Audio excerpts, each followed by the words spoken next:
Every Henley race is a story. I've seen some of the most exciting racing. I've had a swimmer across the Henley women's course in the middle of a race. You've had blade clashes. You've had everything. It's anything can happen. Those booms will come out and bite you. The other crew is just faster, right? There is only one winner. People often talk about how gladiatorial the whole Henley experience is, and there's no repechage. There's no like that. Two boats go down, only one shall emerge victorious.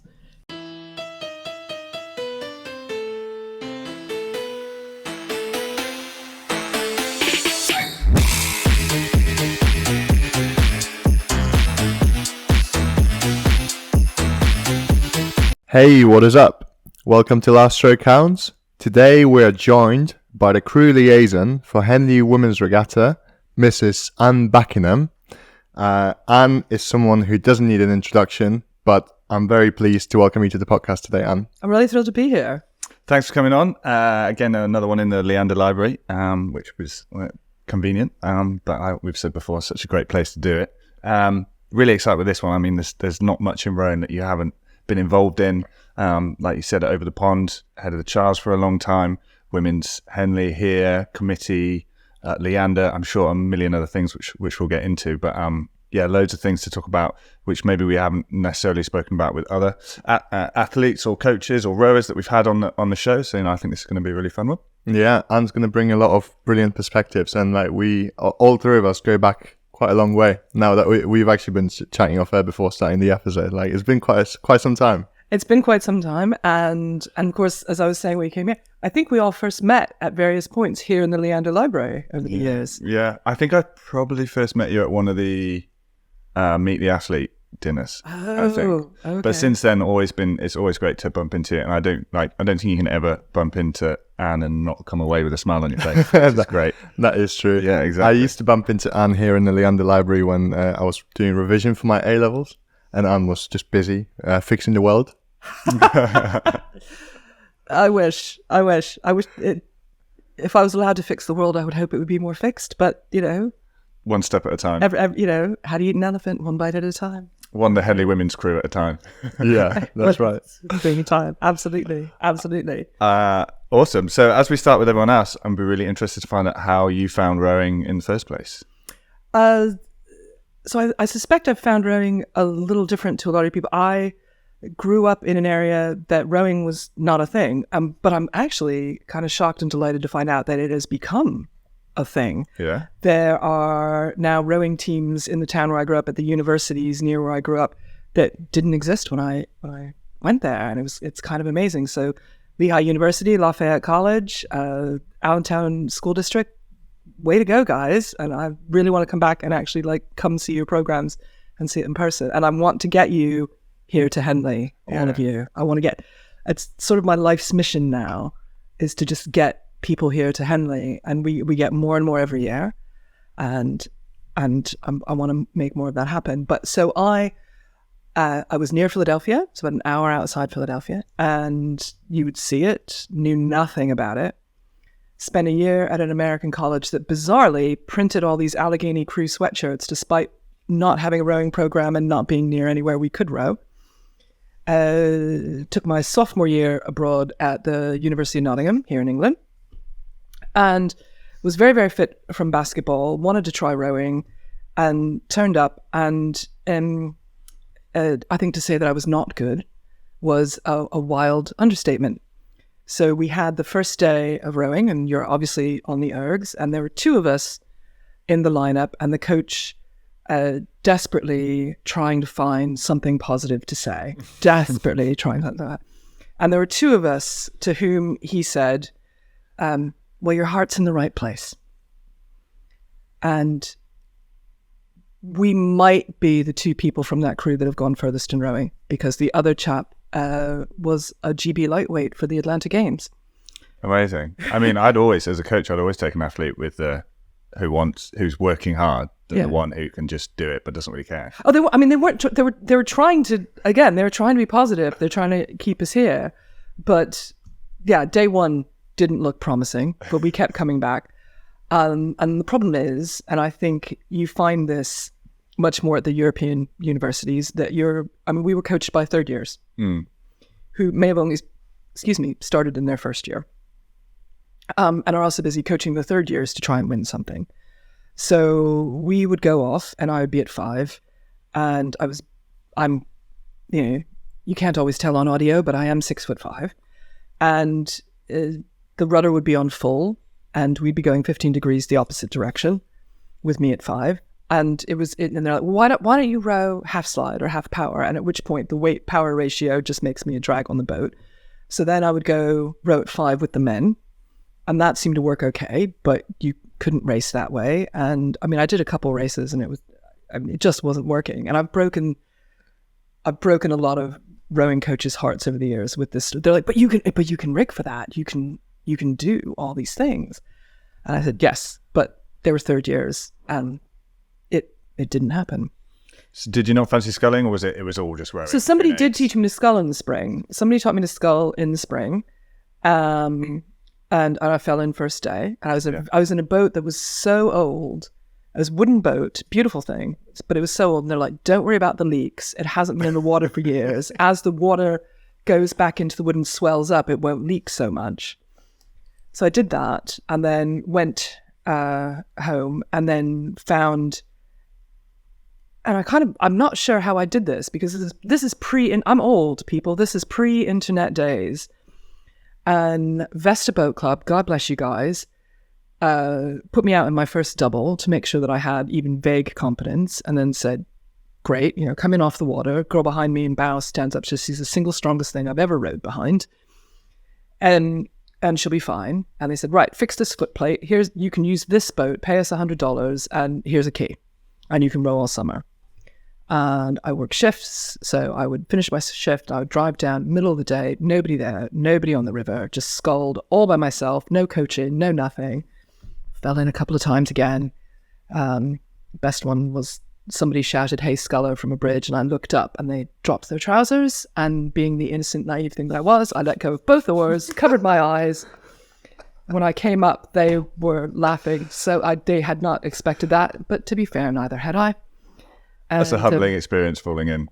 It's not when you do it as often as I do. No. It's, sometimes you just need a bath.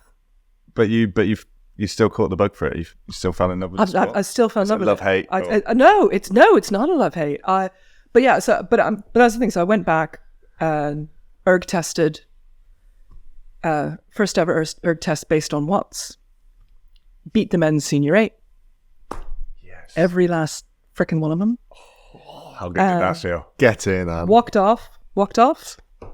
Very good friend was bow of the 8, actually came over to the thing, and he's like, ease up, you're beating my score. And I was just like, we were those kind of friends. So I knew that meant let's get going. Yeah.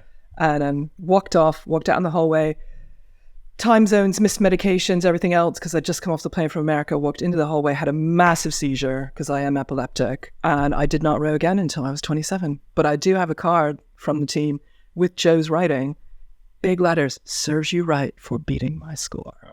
Love and kisses. Well, you won't be the only one to have done that. That's the thing, isn't it? If you can finish in a good score, get up, walk out the room before you collapse. You get like you can't collapse edge. Right there. Collapse there. You've got to let somebody find you. I also think you might be our first rower whose previous sport was actually basketball. All of us having spent our entire life telling people that no, we don't play basketball, we row. But you did play basketball. But I guess coming from America, I guess you probably didn't have much choice. At 6'5", I officially did not have a choice. Yeah, I resisted playing basketball for many years, and so I changed schools a bunch of times, and I changed schools again in 7th grade, and they wanted me to play basketball, and I refused. And in 8th grade, they asked me to play basketball, and I refused. And I was immediately informed that if I did not at least try out for the team, I was going to fail PE, and if I failed PE, I was going to fail 8th grade, and if I failed it, it was all drawn out. You got coerced into it. Coerced is a very mild term for the level of emotional pressure I was put under. This is your first experience of real politics at play. Yes. And I mean, ultimately, I am glad they did it. Yeah. It was my first. So again, I was 6'5". I've been this height since I was 14. So, and I'm 2 years younger than anybody else. I'm a June birthday. I skipped kindergarten. I was very bullied. I was very picked on. And at least when I played basketball, like, people were happy to see me turn up. People were happy to see me there. People, they had something to talk to me about. And so I did. I played basketball. That's good. But eventually found rowing. And then when I was 27, having not rowed again through uni, when I was 27, I moved to Boston. And initially it was miserable because, like, how do you meet people? What do you do? I'm working to find jobs. I'm doing all this kind of stuff. What do you do? I'm going to have to go back to American law school and requalify and all this kind of stuff. And I called my best friend, who's a member of this club and whose dad is a member of this club. I think his brother is as well. And I was like, dude, I hate this. I'm so miserable. I hate this. What do I do? And he's like, you've always wanted to go back to rowing. Go for it. I'm like, how do I? It's like, just turn up at a boat club. They'll be thrilled to see you. Was it Steve from River and Rowing that was just saying the other day that he moved around quite a lot, and every time you go to a new place, it's difficult. You don't know anyone. But he said, go and join the boat club. You'll find 30 other people who are as mental as you. Yep. Yeah. You've all got a lot in common. Boom, you've got your network. It's such good advice. Like, my friend's currently going through a breakup, and, like, he's out in Warsaw. He's like, I don't know anyone, dude. I'm like, go down and just name, like, 3 or 4 rowing clubs. I was like, go there. Just go and say hello. Like, you'll meet some friends, like, straight away. He was like, oh yeah, actually, that's a good idea. It's a rowing club. It just tends to collect people that don't sort of quite fit in a bunch of other sports. So quite often people who, the age-old thing of not being good at ball sports. And there's a lot of people who want to do something sporty or athletic, but don't necessarily fit in any other group. And we seem to all just gather them all up into and it's a fabulous thing for the socially awkward, because while you're rowing, you're not talking. Yeah. These are all the teammates you're forging a bond with while you don't talk to them. Yeah, that's a good point. I hadn't thought about that. It's a fabulous sport for the shy and the quiet. Yeah. Sit down, shut up, row. Yeah. I think this is maybe why I got on with so many people in rowing. Because you've never spoken to them. We're all a bit weird. I saw someone the other day who was struggling a bit with their rowing coach, and I was like, but you need to remember, all rowing coaches are a bit odd, because all rowers are a bit odd. And they all used to be rowers, so just got to deal with it a little bit sometimes. Yeah. So then you got back into rowing in Boston. Mm-hmm. And then, it was amazing. And again, fell into a great group of people, some fabulous coaches, some really fabulous coaches. I turned up for one scratch crew in Switzerland, of all places, from American clubs. And these people looked at me and they're like, where did you learn to row? And I told them, and they're like, who taught you? And then, like Ethan Curran, Linda Murray, Bill Patterson, Ted Benford. And they're like, you're in. And it's like they hadn't even seen me at that point. But I mean, I had these amazing coaches. Yeah. And just built that and I've kind of never looked back. Yeah. And then, so as well as kind of doing rowing yourself, you got involved in organising from quite early on, or you've been doing that a long time? I've been doing that a very long time, because here's the secret, boys and girls. If you're very shy, like myself, it's all about the coping mechanisms. And Tom, you and I were talking about this ahead of time. So I actually don't like meeting new people, and I don't enjoy being. I've said it before, and I'll say it again. To me, meeting new people is just somebody who hasn't made fun of how I look yet. And I find it utterly terrifying. But coping mechanisms up the wazoo, because I can't hide. I can't escape. I can't hide. Even well-meaning people are going to say occasionally breathtakingly stupid things, and it's very hard. But if you volunteer, if you have to turn up to an event and there's going to be all these people there, and you're going to have to make polite chit chat, and it's terrifying. It's absolutely terrifying. If you turn up to an event and your job is to sell raffle tickets, then I can walk up to you and I know exactly what I'm going to say to you. I know exactly how this transaction is going to go. And when it's over and done with, before you can say something breathtakingly stupid, I'm going to go to you and say, hi, would you like to buy a raffle ticket? Right? The other thing for me is I know that if I let myself, I'd do nothing. I'd never leave the house. I'd never go out. So once you've locked in, once you've told someone you're going to come and help, then you have to. Yes. Then you're forced into that position. And then generally, it's never as bad as I thought it was in general, and kind of enjoy myself in some way. If I'm busy the whole time, Yeah. it doesn't. I have a job to do, and I'm going to do the job, and then I'm going to go home, and I've gone to the thing. Exactly. You don't need to like come up with like new chit chat ideas, new chat up lines, and all those sorts of things. You've kind of got a script for the raffle. Like, okay, do you want to buy this? Do you want to do that? Okay, cool. Now on to the next. And I have a reason to leave. I have a reason to leave you. And then when the raffle is over and done, time to go home. The other great one I found is if you want like with chit chat and stuff, just the first question is like, what do you do for work? And your response will get whether they enjoy work or not. So if they enjoy work, oh, I do this, and then you just let them talk about their work. If they don't, oh God, I'm an accountant, whatever. No offense to accountants. Then you go, oh, well, what do you do for fun? And then they'll tell you their passion, and then you just let them talk about that. You just make them do the talking about what they love. That's how I make that work. And then they think you're the most fascinating person. Yeah, and you've not said anything. He's great. I love talking to that guy. He was amazing. It's like I've had half an hour talk about motocross biking. I've never done it in my life. I don't know anything. When you actually like dig it in on it, and you get the turbo cranking. Like, you just have to nod, and they love it. I've literally had the motocross conversation about like 2 weeks ago, and I've never been on it. But maybe this is where I differ a little bit. I love that. I love that conversation. I love hearing whatever somebody is so passionate and geeky I think and nerdy about. Yeah. The key point is hearing. I love asking questions, not so much talking myself. Yeah. So that's I love hearing about things they're passionate in. Yeah. But And again, I've learned about all kinds of stuff that I was like, this is really cool. That I didn't know about before. Definitely, yeah. And I mean, also as well, like rowing clubs, again, like I said, such a different mix of people. Like it's not a sport. It's something that starts quite late, so a lot of people find it for a bunch of different reasons. So I think you get to meet lots of different people. But going back to the organising thing as well, and also, clubs are built off so many volunteers, like especially in this country, like so many volunteer coaches, and things get fixed and done because people like step up to the plate and actually give a lot of their time to make these things work. The problem, of course, is that not enough people do it. Yeah. Not enough people do it. And people are worried that they don't have the skills to contribute. They don't know. Whatever it is that you're good at, and maybe we'll help you find something that you're good at, there's a role for you. There's a role for you. You too can sell raffle tickets.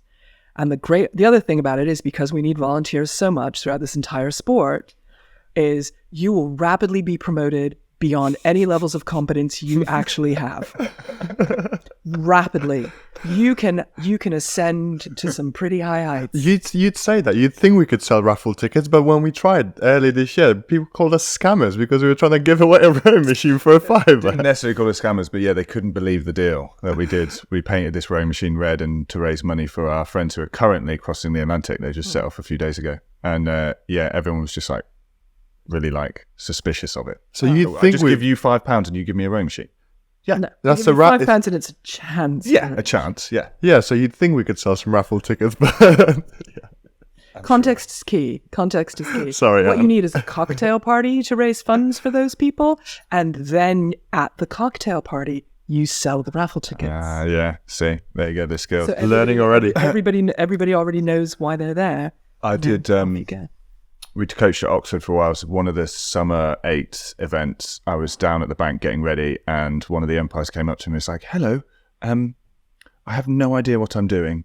I'm supposed to be checking the boats before they go off. Something about a bow ball or something, and foot plates and things." And I was like, "Come here." Yep. Took her in the boathouse, crash course. It's like, how are you here? I don't know how you found yourself in this position, but the same thing. Just ask. We've all been. I think it's another thing about rowing is because most people, even at the earliest 12, you start rowing, you remember being rubbish at it. And I think, I've talked about this before, but lots of people in France learn how to ski before they can walk. Like 2-year-olds don't remember being rubbish at it. So there seems to be, I think, maybe it's just a perception, but sometimes in sports like that where people, are novices or like in the way or a pain in the ass and things like that. So I think in rowing, like you can just be like, oh yeah, I remember when I was crap. And I think people are a lot more willing to like help out, not just rowing in general. Tom, remember, some of us never move past the stage of not being crap anymore. Oh, you put yourself down. You're a British champion. I'm not talking about me. Good. Speaking on behalf of all the crap people out there. Wow. But then at the end of the day, are we here? You're here to have fun. Have fun first. Yeah. Second. Exactly. And I say every single year, I have the best job at Henley Women's Regatta. Yeah. And because it's a good job for me. So I help, starting with foreigners, come to Henley and thrive and survive and have a place to live and know how to get around and know what's going on. How did you first get involved with Women's Henley? So I was first involved with Masters Henley on a similar but much more limited role, because Masters Henley people, they don't stay in the houses and things like that. But I've been doing that for Masters Henley for a few years.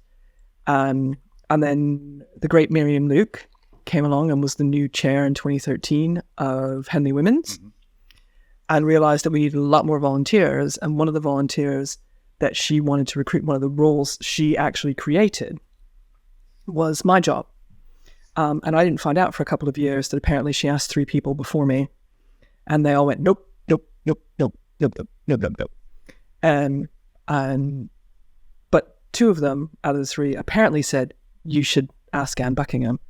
And I knew Miriam. I'd known Miriam a little bit before 2012, but then in 2012, her job was to run the rowing village, and my volunteer role was assistant to GB Paralympic team.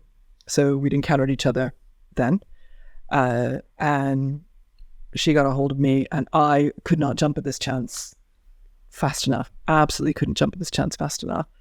So I've now, but that was 2013, which now means I've been doing it for a decade. Wow. Over a decade. It's scary to think of these things now. Yeah. But we've got a lot of crews who've never been here before over to Henley. The problem is, I know there's a lot more that want to come. I know there's a lot more that want to come, but as much as you said, she needs no introduction, everybody knows you. Well, a lot of people do, and I am easy to spot in a crowd, but a lot of people don't. And there's a lot of information on the Henley Women's website, but it's rightly about the racing. And if you know, you know. But if you don't know, then my name is deep down on the international cruise page, and here's who you contact. But it doesn't really say much more than maybe I can help with housing.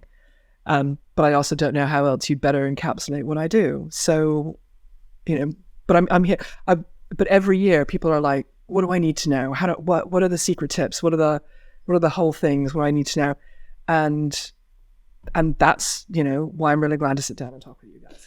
So in 2013, when you started, do you know sort of statistically what percentage of foreign crews were coming to Women's Henley as opposed to Henley Royal? And roughly the total number of competitors, just so we can have like a... So in 2013, we had around 1,200 competitors.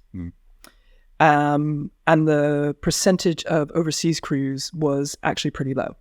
Because prior to that point, somebody did have a list. We had stacks of paper, but I was given the stack of paper, and the first 3 people I called had moved, and the 4th person I called had died, and I officially then just gave up. Let's start again. Right. We're just going to start again. And so we just started trawling through bits and pieces to get what we could. And I placed a lot more GB crews than I did overseas crews. But oddly and conveniently, the first overseas crew that I did speak to was somebody I'd never rowed for, but a coach I'd seen every single day down at the boathouse at STRI, which was Steve Fisk at Boston College.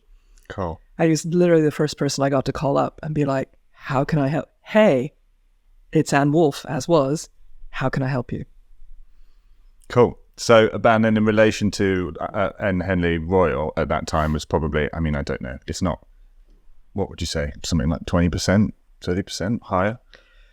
Depends on the year. Yeah. Depends on the year. In an Olympic year, you're going to have a lot more of the overseas crews coming because they realize they're not going to have to face like the Australian national team in round one, and they might stand a chance at something. But of course you do. I mean, you often get a high percentage anyway at Henley Royal because you have so many student events and so many intermediate and club events. We have all those also at Henley Women's, but it's but Henley Royal, and I will correct you if you say Henley Men's. Oh, sorry, yeah. No, I'm putting my hand up. I politely correct a lot of people a lot of the time on that. But especially now that there's more women's events, especially now, parity is coming. We're not there yet, but parity is coming. And they have, but the thing about the men's events, specifically in the American cruise, is men's crews are allowed to come every year if they want to, because it's not an NCAA regulated sport. It's a particular rule in America. And women's crews, because they are an NCAA regulated sports, are only permitted once every 4 years. For Division 1 school, which would be the largest, and the Division 2 and 3 schools are permitted to come every 3 years, but usually don't have the budgets for it. Why is that? So there is Title IX of the United States Civil Rights Act, which mandates that any public funds have to be proportionally allocated between men and women. Mm-hmm. And when that comes down to sports in America, in terms of National Collegiate Athletic Administration sports, it's been a huge boon to women's rowing, because what takes as many people and as much expensive equipment as American football? Women's rowing. Yeah. But men's rowing has historically been excluded from that. And indeed, very historically, the men's crews, Harvard, Princeton, Yale, didn't want to compete with other crews for the NCAA. They already had their racing system set up. They had everything set up, and they didn't want to be subject to these particular structures.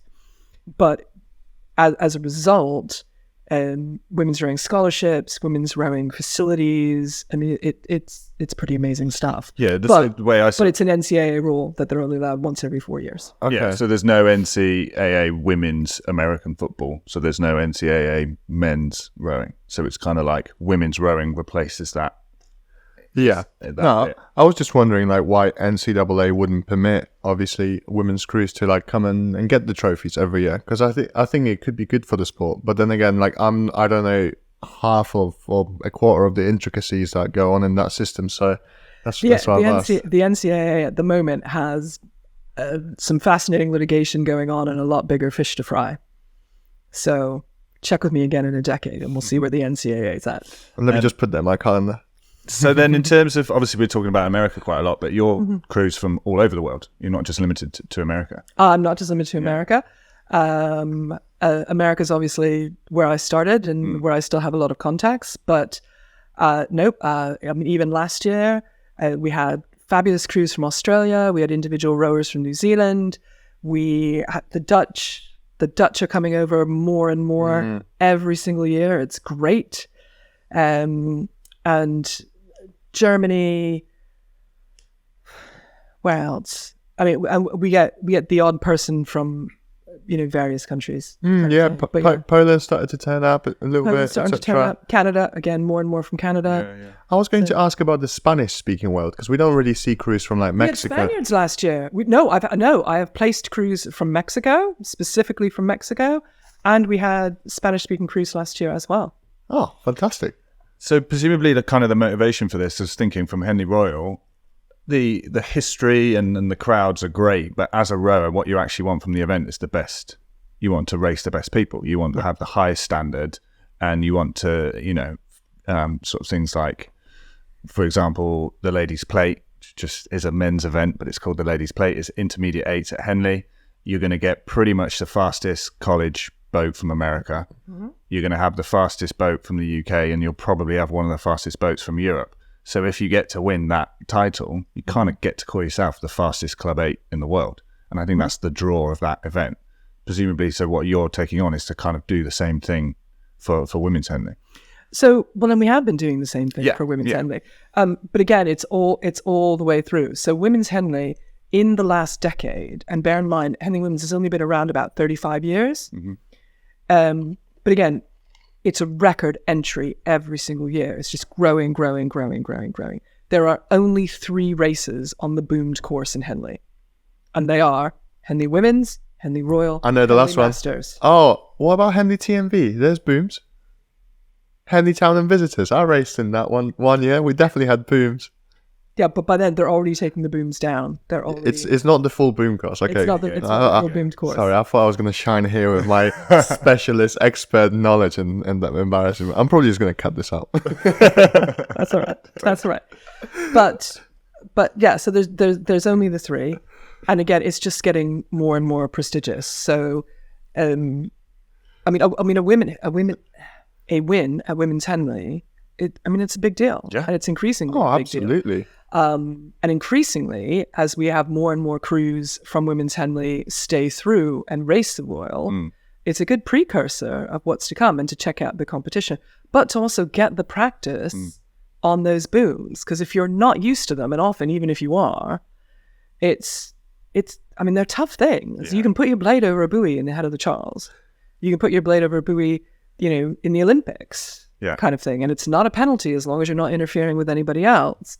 If you put your blade over a boom, you're not going to get it back before you smack into an upright and possibly break equipment and definitely stop. So you want to get used to them and you want to get comfortable with them. There's plenty of room for 2 weights, a big space in the middle, and a comfort cushion on either side when you're racing down the course, but it does not feel like it. It feels so enclosing. It feels like there's space for a single. I've stayed there in the course a couple of times. It's who was it? Rory, you called it the wooden boxing ring. Yeah, I like that. Oh, I like that. Rory Copus, yeah. Yeah. Just to give the full credit. No, it's good. So yeah, so like we said, so obviously 2013, there's not a lot. There wasn't a lot, and then so in the last 10 years, how many more crews or percentage wise have you managed to? In terms of competitors, events, publicity, spectators coming down to the event, like obviously, like especially just like in terms of like foreign crews. Oh, okay. In terms of foreign crews, yeah. So in terms of foreign crews, we have lots more. And again, it jumps every single year. Yeah. So I think, to put it into context for this year, I was approached by 2 crews before Head of the Charles, which is the 3rd week of October, about finding housing for Henley next year. We are recording this shortly, the week before Christmas. I have placed over £50,000 worth of housing right here into Henley. Impressive. It's December. Because it's December. Yeah. It's December. And we'll do 5 or 6 times that. Wow. Easily. Yeah. Wow. It was close to 300,000 last year. And that's literally just a straight up fund that goes into the pockets of people in Henley. So Yeah, that's the other thing to think about. Like, it's everybody amazing. wants to be my best friend all the time. Like, hi, I have a spare room. It's amazing for Henley, like you said, for the people of Henley, and amazing for Henley. Like, not only do we have one incredible event, like there's a second one that's really kind of putting itself up there. Like you said, on a yearly basis, just coming. The standards rising. You're seeing like the standard of women's rowing in the UK, like the boat race and all those kind of things over the last 10 years. It's had like such a jump. I think it's amazing for the sport. Like, it makes Henley, it keeps Henley at the epicenter of rowing. And I think if you don't improve, if you don't change things, if you stand still, you're going backwards. Yeah. And Henley Royal is great for the history of it, but also there's a lot of things that haven't changed. So having something else is as good as this. And as far as I understand, Henley Women's has a bit more flexibility when it comes to organizing it. You're not bound by like 200-year-old rules of like men must wear this kind of tie or no? Or is it different? Well, if you want to talk about dress, the only place we have a dress code is our chairman's enclosure at the Remington Club. So there's no racing kit in there. Everybody does it a little bit differently. And certainly some of the parents will come over and they will organize, and they will out dress code Henley Royal any day of the week. Oh yeah. Cornell came over one year. Those parents the mafia is not as organized as those love. I say that with love. They were really, really nice. But they not only had hats, they had matching red and white striped hats. Oh, yeah. They were beautiful. Did you say brand colours for Rogia? Oh, red and white, yeah.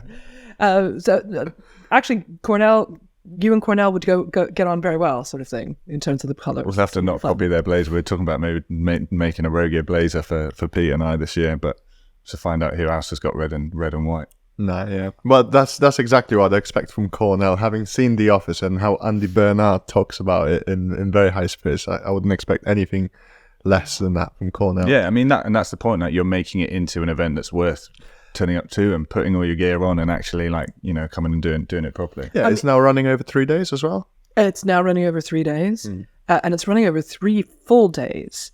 So I remember when it was 2 days. I remember when it was 1 day. I remember actually coming from America and watching, and it was 1 day, and it wasn't even a desperately full day. But, you know, hey, it was here. And then it's been 2 days for a long time. We've been 3 days for about a decade now, a little less than a decade. But when it first started, it was just some time trials Friday morning, and then there was no real racing. And now it is 3 full days. And it's just fabulous. It's just fabulous. We have increased. We had 2,146 competitors last year. That's crews or athletes? That's athletes. Athletes, yeah. That's athletes. So when you bear in mind that, so we had 2,146 over 3 days. Henley Royal had, I've written this down, I had to add it all up. I asked around. No one actually seemed to know. Oh. So I went through the entries list and just did the math for each event with each person. 4,148 competitors last year. And a huge percentage of those won't have made it through qualifiers. Oh, so that includes qualifiers? That includes qualifiers. That can be like, yeah. over 1,000. Could Yeah. be. Yeah. Yeah. So you're running a more of a program. We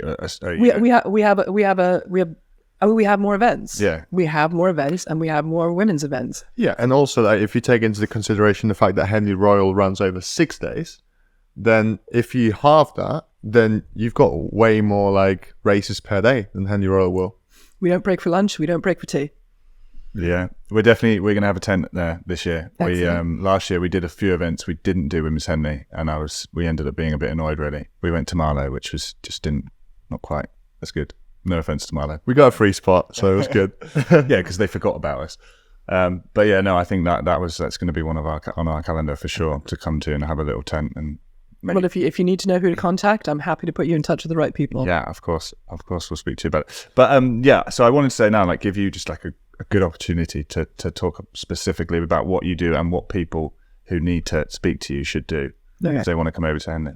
So the first thing people that want to come over to Henley should do is just call me, email me, drop me a note, WhatsApp. I have often described myself as trying to be the most available person, or the most contactable person in Henley and all this, and just realize no question is too small, no question is too big.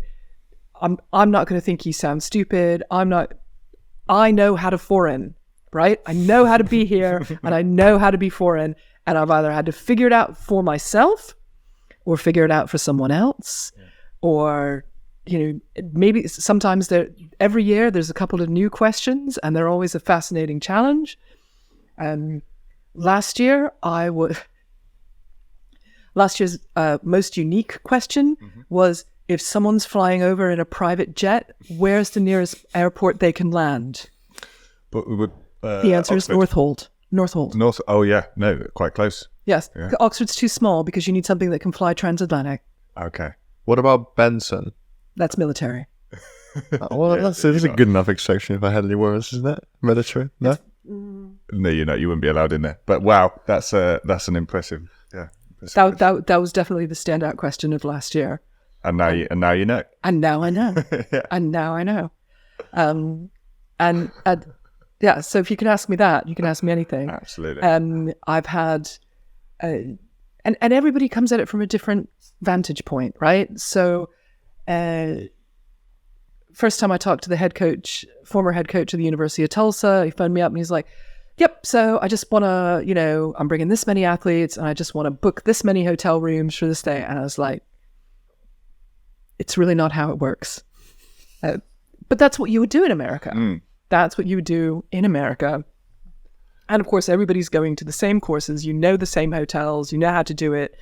They'll have a preferential rate somewhere, and you're all staying at the local garden suites for these 3 days. Henley is a town that, apart from the month of mid-June to mid-July, is a town of 11,000 people, right? So picture 2,100 plus just athletes. That's not coaches. That's not parents. That's not support. 2,100 athletes in a town of 11,000 people turning up looking for somewhere to stay. And then almost immediately replaced by 4,000, 4,100. Double both those numbers, basically. Yeah. And then that's before the fans and things hit town, Yeah. right? And where are they going to stay? And so the answer is they stay in the houses of people in Henley. But that's part of it, isn't it?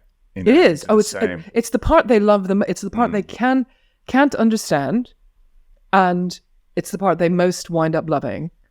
And occasionally there's, every year you can't place that many people in that many houses and that many personalities and not have an issue here, there, or everywhere. But the astounding thing is just how much it does work. And it works almost totally on trust. And so you have to get very good at judging crews and getting crews to set expectations, and you setting expectations with the crews of you can't jerk your numbers around, right? These people have taken you at your word. It's amazing. Most of these places, some of them take a deposit, but most of them don't. It's a handshake and introductory email. There is an amazing woman I place crews with. I've never met her. Absolutely never met her. She's got the house that's closest to the course of anybody else that I'm with. And literally, I phone her up and say, I have this crew for you this year. And she says, okay. And just waits for the email and then sorts out the paperwork and off they go. You might know who we used to say at school with an amazing woman in Stoke Row who we called Mrs. Fotherby. Do you know? I'm afraid I don't. She's probably not doing it anymore because I'm an old fart as well now. So we're going back a while.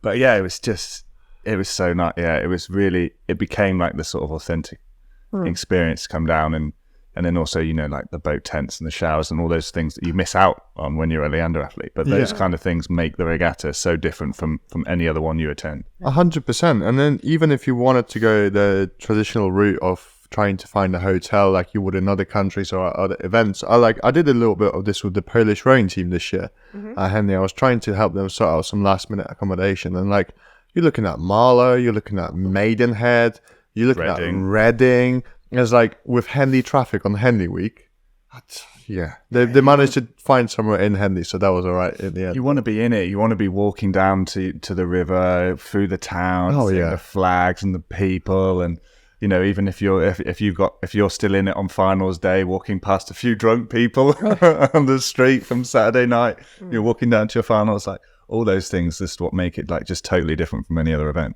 But equally, if you haven't been, these are the things they don't know. Yeah. They don't know and they don't appreciate. And it's all so terribly British. It's so terribly British. And nothing's called what the Americans call it. And to be honest, but they also don't realise that nothing's called what the rest of the British call it. Yeah. Go on. But give us an example, Anne, please. Name any event at Henley Royal. Oh, yeah. Diamond Sculls. Okay. Or just the diamonds. The diamonds. The ladies' plate. It's the impression. It's the full British. I've often said the key to British class is if you know, you know. Yeah. And Henley is an epitome of that. Yeah. Right. Now you and I know. I've had to study this like it was some kind of a test, right?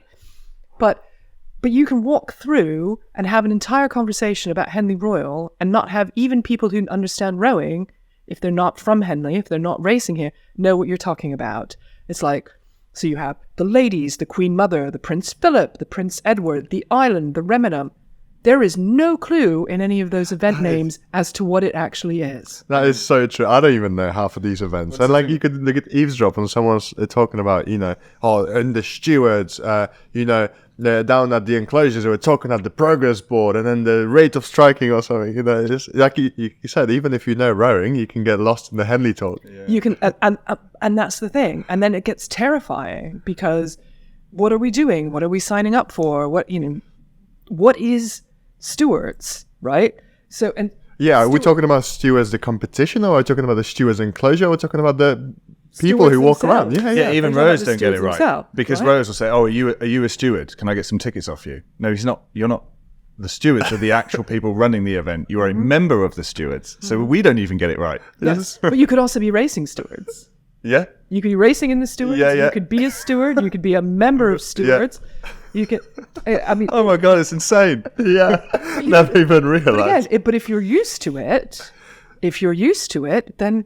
Well, of course, it all makes great sense. Yeah. And if you're not used to it, then, oh my God. And then on top of that, we're going to throw in some dress codes. Yeah. Right? Which are not where Americans shine. And it's not what we do. It's just not what we do. I love things, yeah. Right? The dress has to be below the knee, but there's basically no rule for the upper body as well. Correct. Because it never occurred to anybody that you would show your shoulders in public. Good point. Yeah, it's old-fashioned rules. You were going to say something. Just that. Really, I guess that's it. So, like, a big part of your job is just translation. breaking through the jargon and a little hand holding, a little hand holding, and just don't be afraid to ask us.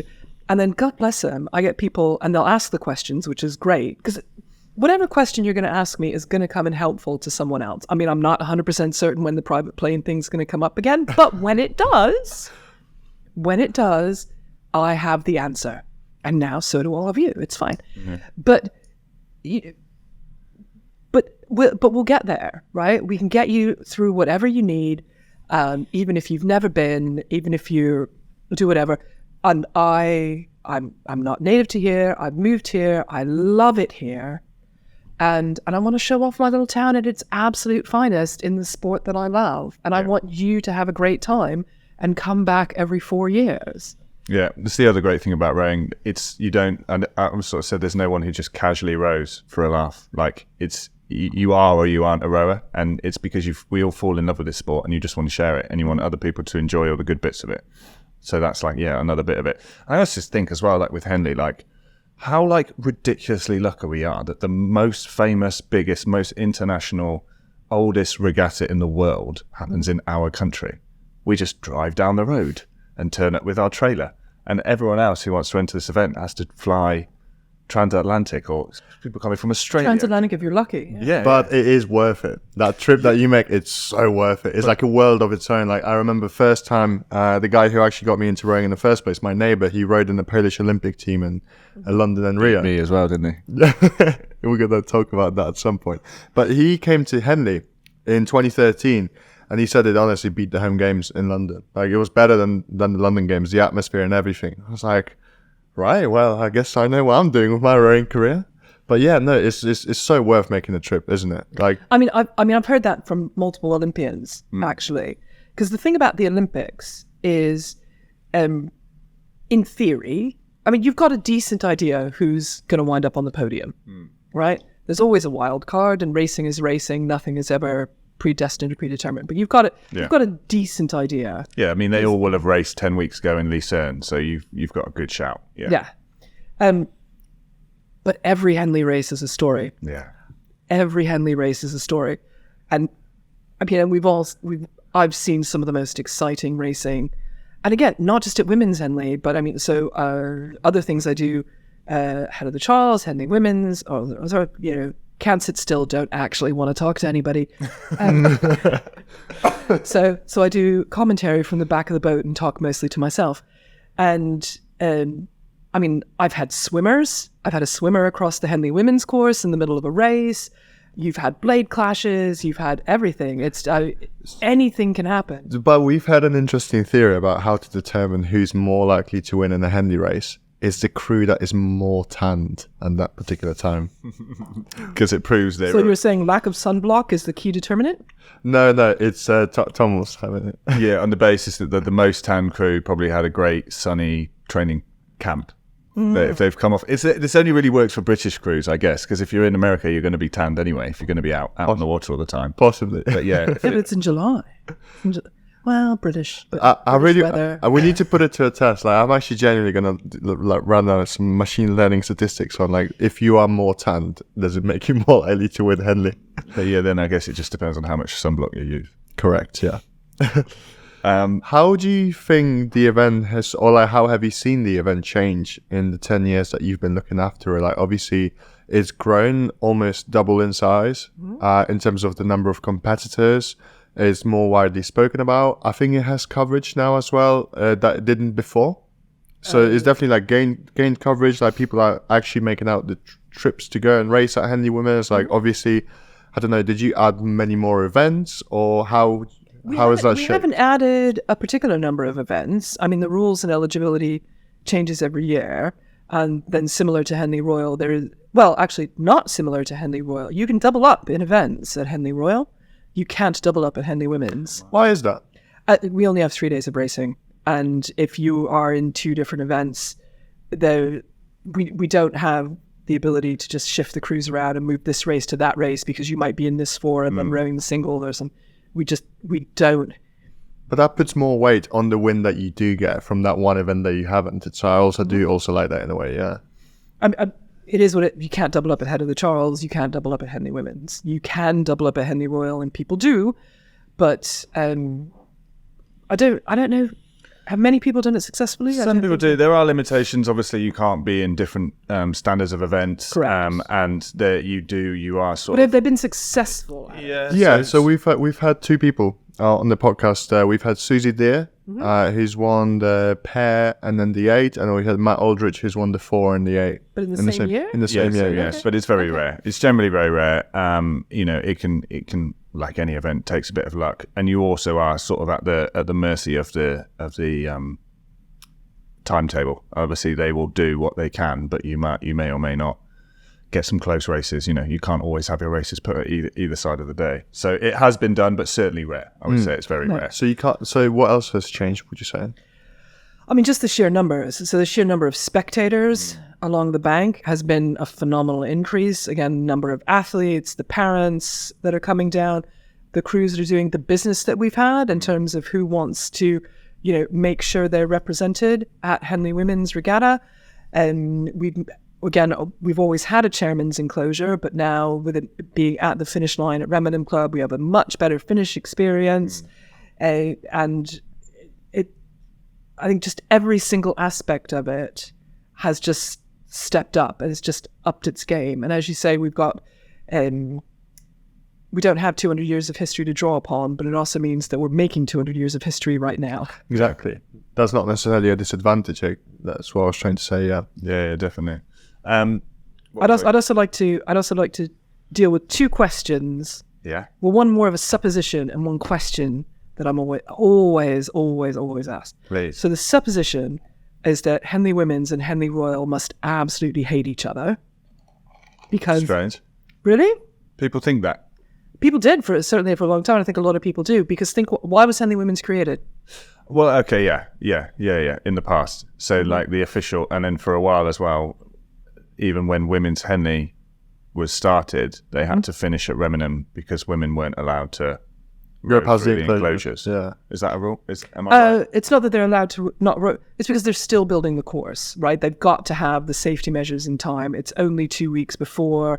If there's flooding, if there's late dates, if there's anything. So like that. right now, So- but initially, I'm pretty sure. Yeah, I've heard that urban I legend. can say if they're wrong, but the reason why Henley's women stopped at 1500 was because the rule was that women weren't allowed to row through the Henley Royal finish line.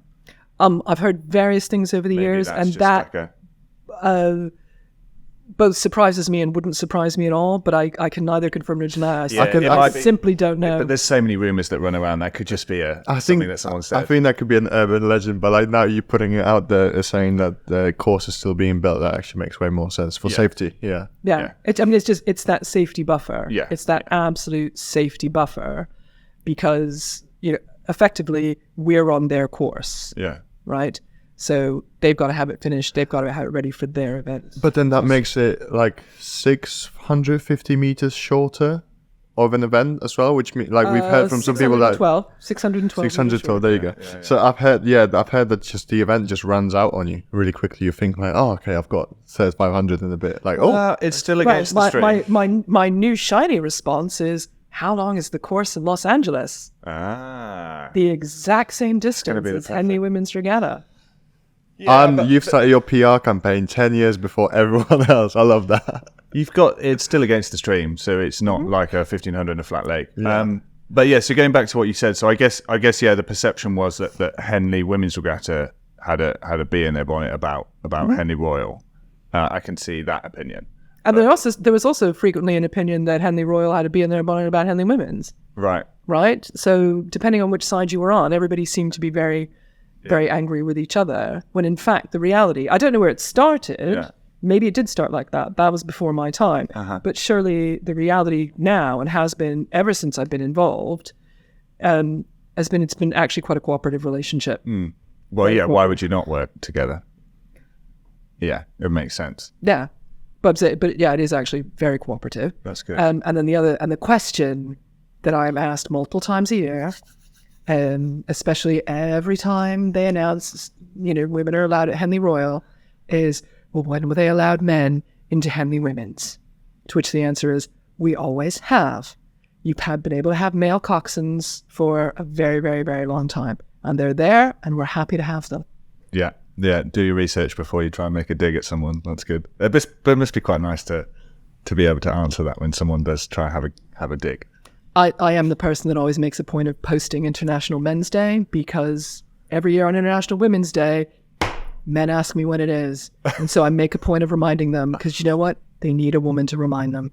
Yeah. So International Women's Day is on the 8th of March. Correct me if I'm wrong, which I have a feeling you will. International Men's Day is on the 10th of March. Is that right? The 22nd of November. Okay, so that's a completely different International Men's Day than the one that I know. I think we might have an Poland does, Europe does quite a few different dates. Like so Mother's Day and Father's Day is different. Yeah, Mother's Day and Father's Day is different, but the one that I've grown up with was the 10th of March, and then the Day of the Boys is on the 30th of September. So yeah. Yeah, I don't know anything about International Boys' Day or International Girls' Day. I just, What are some of the other common things then that you get? I guess common questions, concerns, worries, all those sorts of things. Blazers. I get asked a lot of questions about blazers. Mm-hmm. Go on. So Henley Women's does not require blazers. We don't require them at all. We have dresses. We're not club dresses. We don't require dresses. There's no there's no racing kit allowed in our chairman's enclosure. Other than that, there's no dress code, right? But blazers are not required. But a lot of crews like to have them. Especially. They're fantastic. I'm a big fan. I had two, and I had my Henley Women's blazer, and I have my Cambridge Boat Club Massachusetts blazer, and which is very unique because they didn't used to have them, and then they decided to get them and went with a completely different pattern. But hey, I'm very special. They but because men will need them for the Royal, because they want them for prize giving, because they want them to look like a team, because it's this weird, absolutely not essential or integral part of the sport that's become a very integral and essential part of the sport. I think a big reason for that is how expensive they are. If you're going to spend £300 to £500 on your blazer, you're going to get it out at least once a year. Yes. Well, but again, but for American regattas, you don't need them. No. Right? You wouldn't wear them. You wouldn't wear them to prize givings. You wouldn't. If you're there, the head of the Charles, in all kinds of weather, you're not going to go home, dress up, and put on your blazer. You're going to head over to the tent in your thermals and get your medal. Or a regatta robe from Regatta. Yeah, but you've got to. So I get asked a lot of questions about blazers and what are the rules about blazers? There aren't any. Who do I want to make my blazer? Here are several suppliers. Here are some that I would recommend. And I never not recommend people, but I may not include them on my list of recommended. Yeah. If asked my opinion, I usually give it. I try to be diplomatic. But I mean, just all sorts of, but if we win, do we have to have a blazer? No. Well, what do we wear if we win? I'm like, anything you want. They've usually by that point showered, changed, they're in a nice dress or something. But I mean, people will accept it in their racing kit if they want to. Yeah. It's fine. It's that little bit easier. Yeah. It's that little bit easier. And again, the blazers for Henley Royal are for if you want to be in the steward's enclosure on that side of the dress code. Yeah. Right? So women can now wear trousers, but women have to wear blazers. If you wear trousers, you have to wear a blazer. That makes sense. Seems fair enough, yeah. I actually really I think it's a very elegant solution to if women want to wear trousers or the transgender, binary, non-binary, all that sort of thing. Here are 2 dress codes. Yeah. Don't care which one you pick one. There you go. So does that include the tie? Because I've been rejected from steward's enclosure for like having one button undone from my shirt and my tie not being on properly. Well, surely they just tell you to do it up. Yeah, they did right after they've asked me out. But like, so if women decide to wear blazers and trousers, do they also have to have a club tie? So I do not work for Henley Royal Regatta. I was gonna say. I'm not associated with Henley Royal Regatta or the dress code. No, you said very clearly a minute ago that ask for your opinion, you will give one. Ask for my opinion, I will give one. But I am unable to give an opinion as to whether women have to wear ties under the dress code. No, okay. Sorry, yeah, I was Find just asking from your personal experience, but that's... No, don't know. My personal experience is I love skirts in the summer, and I have yet to wear... I don't wear trousers to Henley Royal because I don't want to wear a wool blazer when it's 80 degrees outside. So Yes. I don't know. Some of them blazers are pretty heavy duty. And I mean, I love the British machismo of they'll make a ruling that says gentlemen may remove their blazers, and then they won't do it. A real man would not remove his blazer. It's like the Dutch swimming out to the boats, and they'll be completely naked, but a gentleman never removes his tie, so they won't get their ties on. That's good. Some rules you don't break. Some rules you don't break.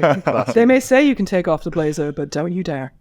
That's good. Well, Until someone collapses in 30-something degrees. Oh no, battle collapse is fine. That's okay. That meets the macho standard. Oh, I don't know. I feel like we're getting a bit past some of those things these days, which is a nice thing. Possibly. I personally would happen to agree with you, but I'm not sure. I think we've sort of worked out that it's not always better for you to collapse in the heat than it is to just take your blazer off. But, yeah, it's difficult. It's difficult when you, especially as a young. Obviously, I'm a bit older now, but as a young lad, ever thinks testosterone is a testosterone-fueled competition, and it's hard to not be trying to one-up everyone. Personally, Henley Women's very little testosterone-fueled competition. And isn't it fabulous? That's true. I was gonna say, like, it's not just about like just being a macho, but sometimes I would like to do what I call committing to an outfit. If I've committed to like wearing this hat or wearing these sunglasses or that blazer, I'm just gonna have to live with my decision. No, this is a joke. I think it's a lot. It's always nice to meet a man who's not afraid of commitment, but sometimes you need to query what you've committed to. I'm yet to figure that out. But I appreciate it. In general, don't spend much time in stewards at all anyway. I much prefer it down the bank. I think it's much more fun. Like, sort of down at halfway, feet in the water, sat on the bank, bring a packed lunch, bring your own booze so you don't have to pay £9 for a pint of Plymouth. Yeah. That's generally how I try and do it. It's horses for courses. There's definitely something for everybody. Yeah. I like to not dress up for Henley sometimes and just like go incognito, full sunglasses, hat, shorts, t-shirt, and just pretend I'm walking for a walk down the river and like, oh, there's this thing happening. I was just going out for a walk in my town. But then equally, let's get it back to Let's get back to things I need to think about. So I get randomly asked about blazers. Almost that can often be the second or third question. Yeah. And then it's like they get to the actual practice. So first is housing.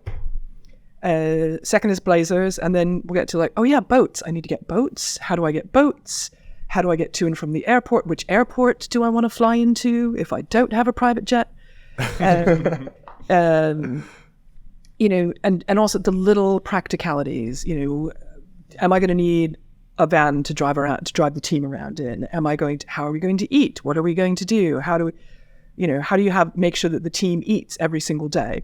And some will book into a local pub that will work with them in advance and make sure that there's like a 2-option set course dinner and a different one every single night. So our local pubs can be really good for that. Parents, you know, can also be a thing. The coaches often don't want to deal with it, but, you know, some of the parents can be amazing.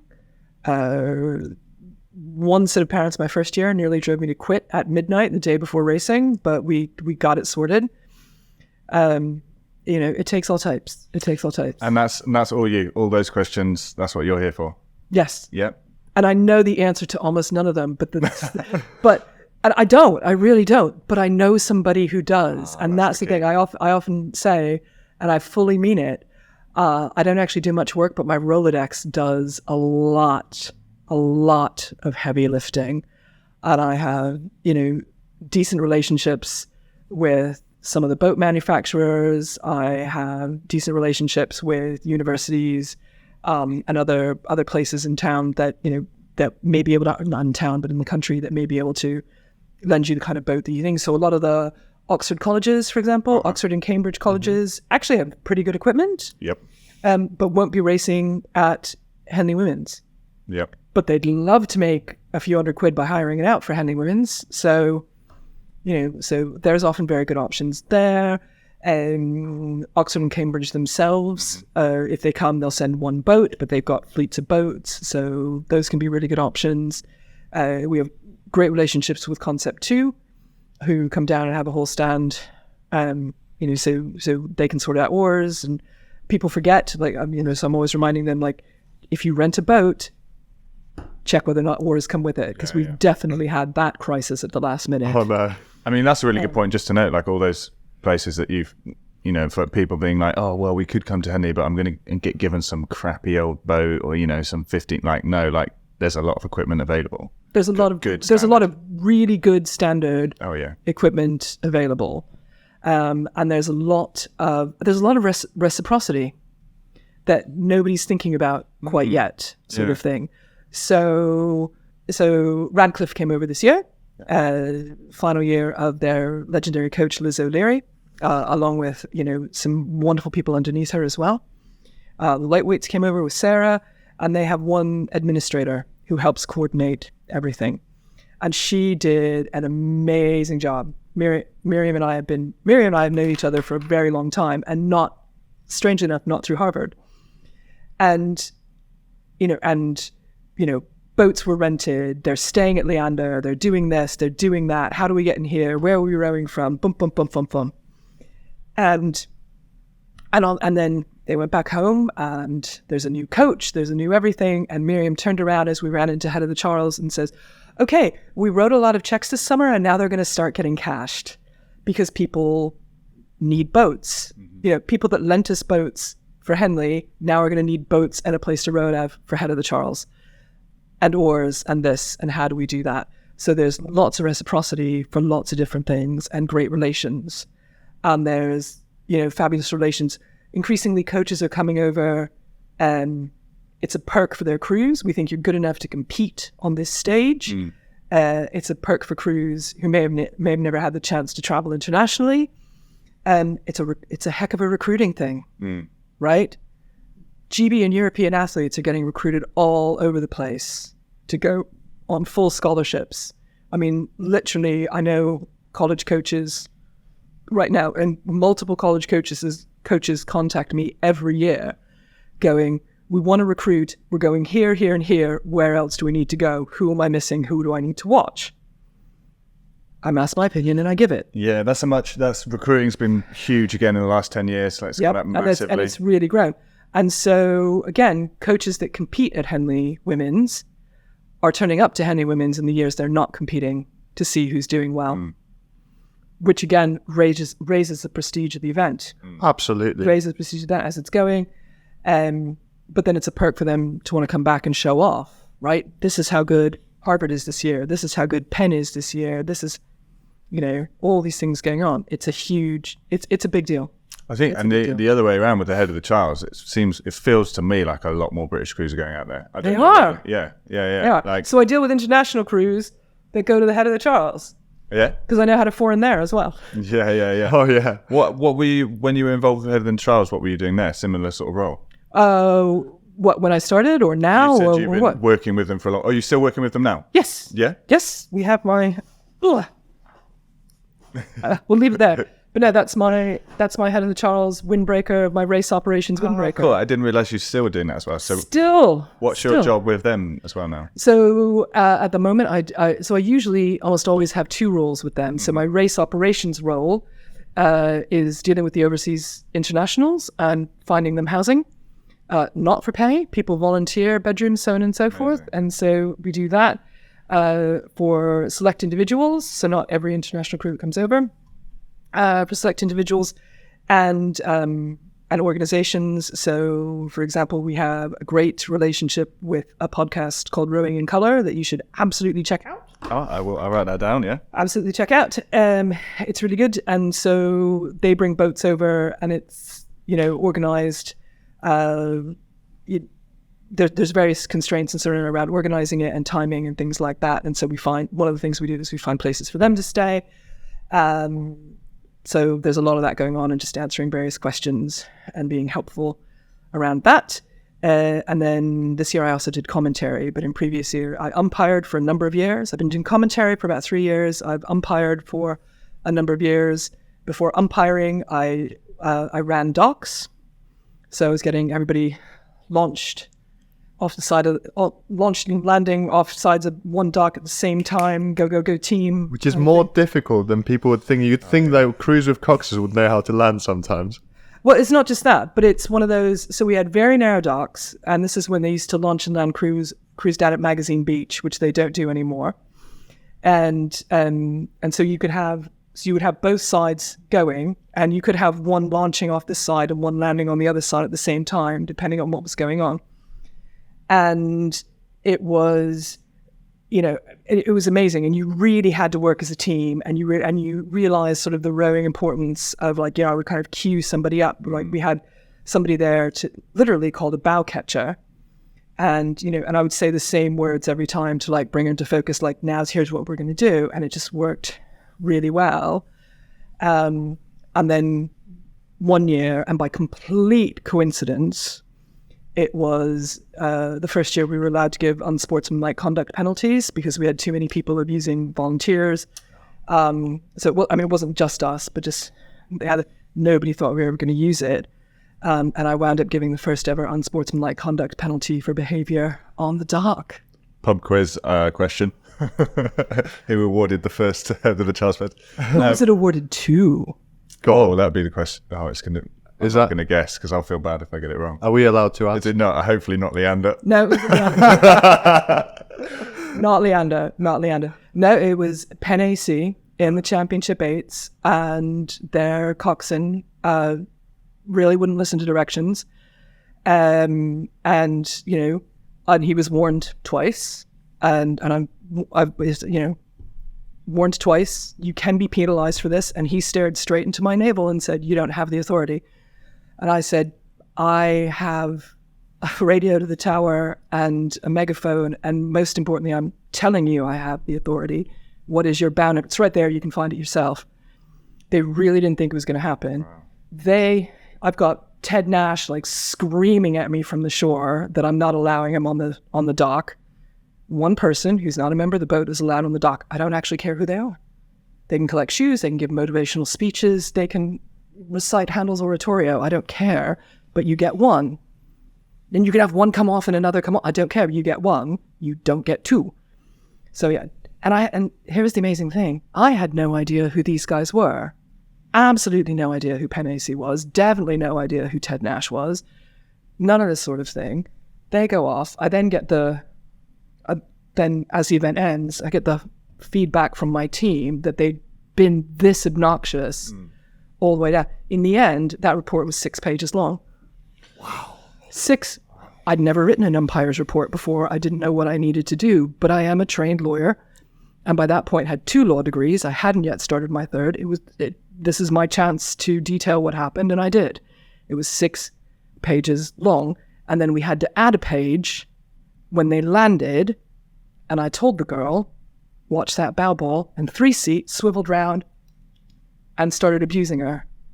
And I greeted them heartily. Hello, hello. You have been awarded a 1-minute penalty for your conduct when you're not. And if you think I'm going to hesitate to give you a second one, you'll be very mistaken. And they couldn't have been nicer. They generally couldn't have been nicer. I mean, like it wasn't an insincere, oh, I'm very sorry. It was, I mean, you know, their mamas brought them up right. They had the manners. They had just been conditioned not to use them. And that's fun. I 3 seat, like you said, Tom. I did, yeah. Oh, 3 seat. 3 seat. 3 seat. I can say that because I've spent time there. One of We've you. all met a 3 seat. Yeah. We've all met a 3 seat. You can spot them a mile away.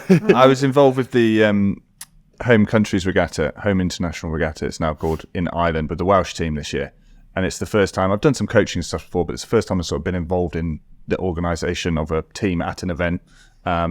We had Des Atkins from Nottingham, did an amazing job doing that. But just being involved in that and being on the other side and seeing how all that goes, seeing how difficult it is, how much work it takes, how much, you know, you think you get up early when you're a rower. Yeah. The coach is up before you. You know, we are always up before them. You're the one making sure they've got the breakfast. You're doing everything. And it's like, so I never know if being a volunteer has made me a better mother, has made me a better lawyer, but they all dovetail, right? Have you signed your NDA? Did you pee before we left? Have you eaten enough B vitamins today? Yeah, right? Getting ahead of it.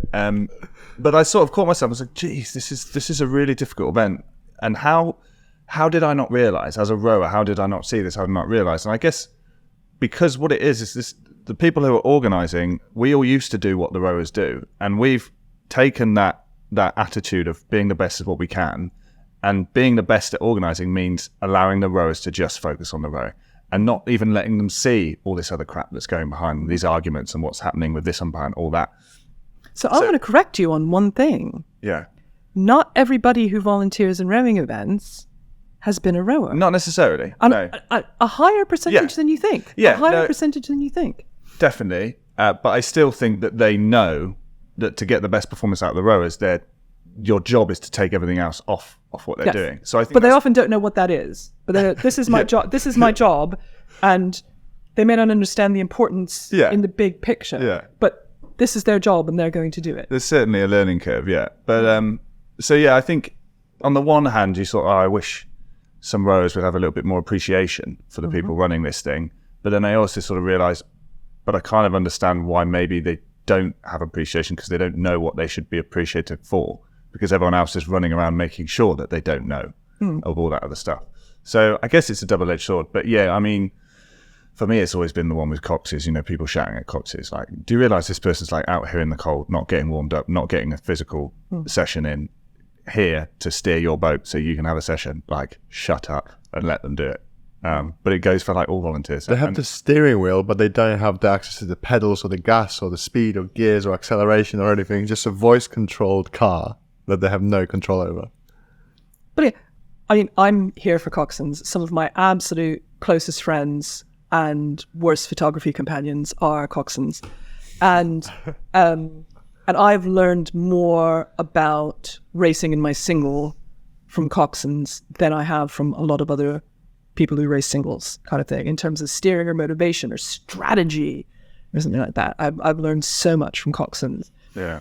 But just like anybody else, just like anything else, right?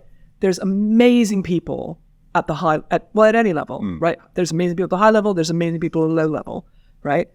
And there's always somebody who is, what's the thing about a turtle on top of a fence post? You have no idea how he got there. Yeah, I know what you mean. Yeah. So, you know, and I mean, with the dovetailing thing, you said, you know, it's all it does all kind of mix together. I love what we spoke to a coach, Ben Welburn, who's now a sort of GB development coach up in Nottingham, and he said good people make good athletes. He said if you want a good athlete, you can start with someone who's polite and looks after their equipment and looks after the people around them. And all those things are all a part of being a great athlete. If you're going to be, you know, if you were going to write down what a great athlete had, all these things would also be a lot of stuff which crosses over as just being a good person. Well, and again, and I think that's a really great lesson. I think it's a great lesson. Because again, if you're looking out for people around you, you're going to learn from those people, because none of us have all the answers, right? But you can learn so much from other people. And again, let's go back to shy persons volunteering, right? It gives you the, you know, if you're doing it like myself, because you're scared to talk to people, you get the chance to be there in the room where it happens and watch how these people interact with each other, watch what's going to happen, see, you know, this person's going to have this particular cause and this person's going to have this particular cause, and can it be resolved? Can it not? Can it be resolved if we go in this way? What if we go in this way? Sort of thing. It's fascinating dynamics. It's fascinating politics, but it absolutely has its challenges. There's definitely one thing that we can say about volunteers is that if one day overnight they disappeared, this sport would be in big shambles and in big trouble. But that you need to be aware, there are definite regattas where that's almost happening. So, for example, putting together Masters Championships here in Britain this year was extremely challenging for a lot of people, because last year the volunteers were not treated well. And they were not treated well by the competitors. Yeah. And so a lot of them didn't come back, and then it was a real challenge to get them to come back. And again, you know, we're not even racing. We're not racing for medals. We're not racing for prestige. I get a couple of T-shirts a year from Grateful Crews, and I love them. I wear them all the time.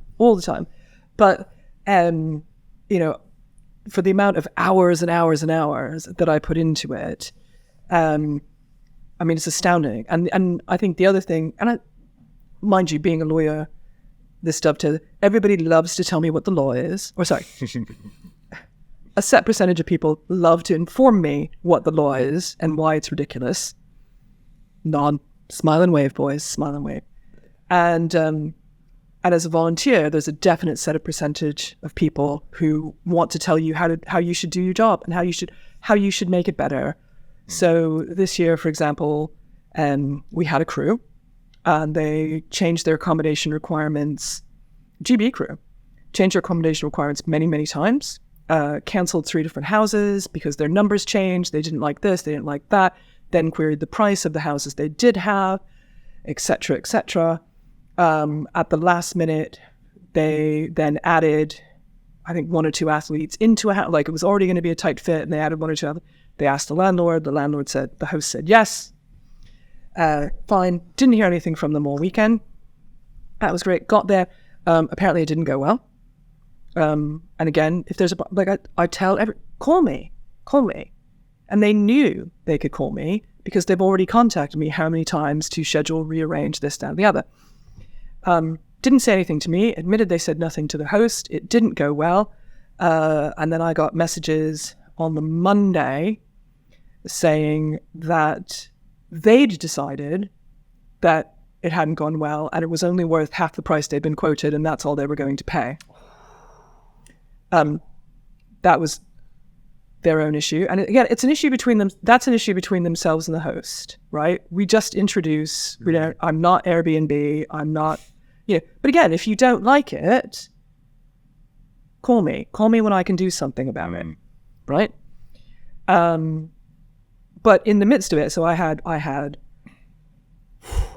multiple emails from the captain, from the coach.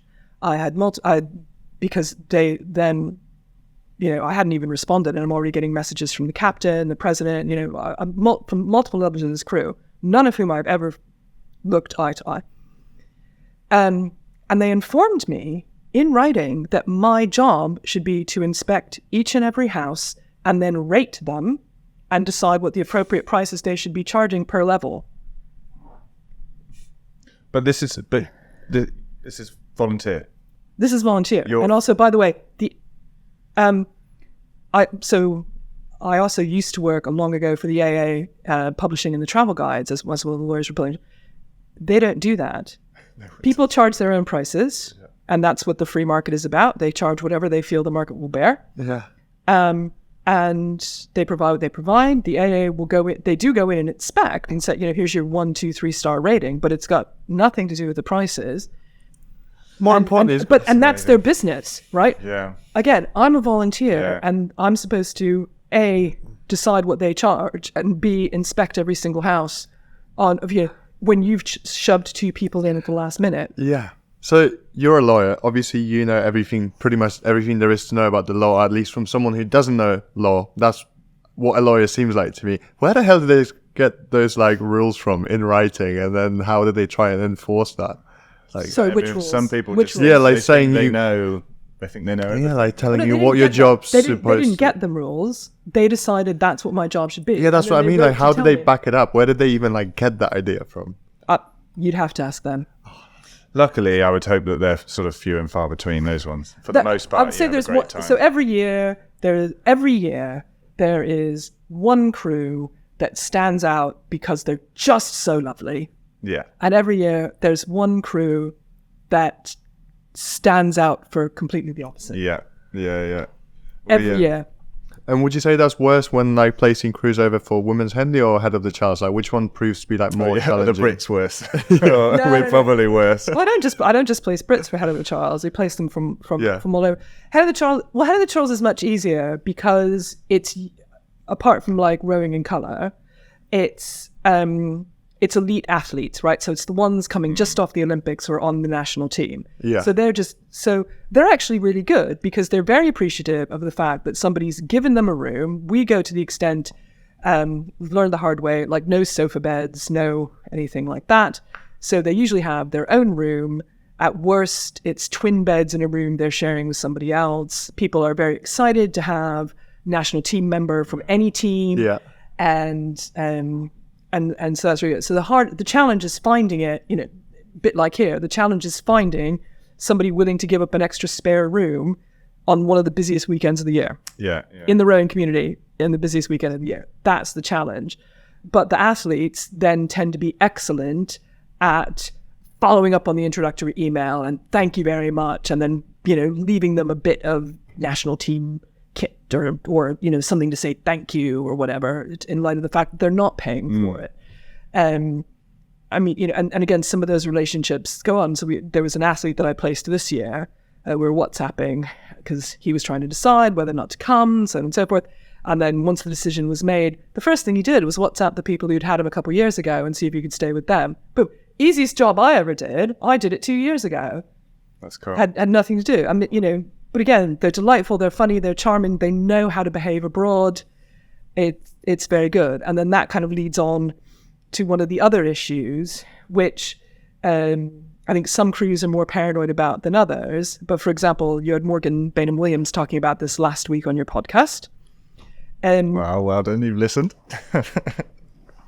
But she's talking about going to Virginia, and they speak English, right? So I didn't think it'd be such a culture shock. Yeah. Right? And I think it's a lot of the same things. So you definitely have crews that come over here and don't realize that it's not America with a slightly posh twang to it. And we had one last year. So I was in Waitrose, there was a junior crew, and again, everybody, you've got to realize, people, we all know who you are because you're all in your branded kit. Yeah. Right? You're all there in your branded team kit. And yes, there might be one that has somebody else's kit on from their junior team or whatever like that. But, but if you're all going about with, high school rowing club on we know who you're from. And I, bizarrely for this particular incident, I was in Waitrose as it happened. I was in an aisle and somebody is WhatsApping me about it as it happens from elsewhere in the store, but couldn't see me. And what had happened, there's long queues because it gets more crowded. There's long queues. And one of the girls had gone off and hadn't been there, and they almost got up to the start of the queue. And all of a sudden, this girl just comes in.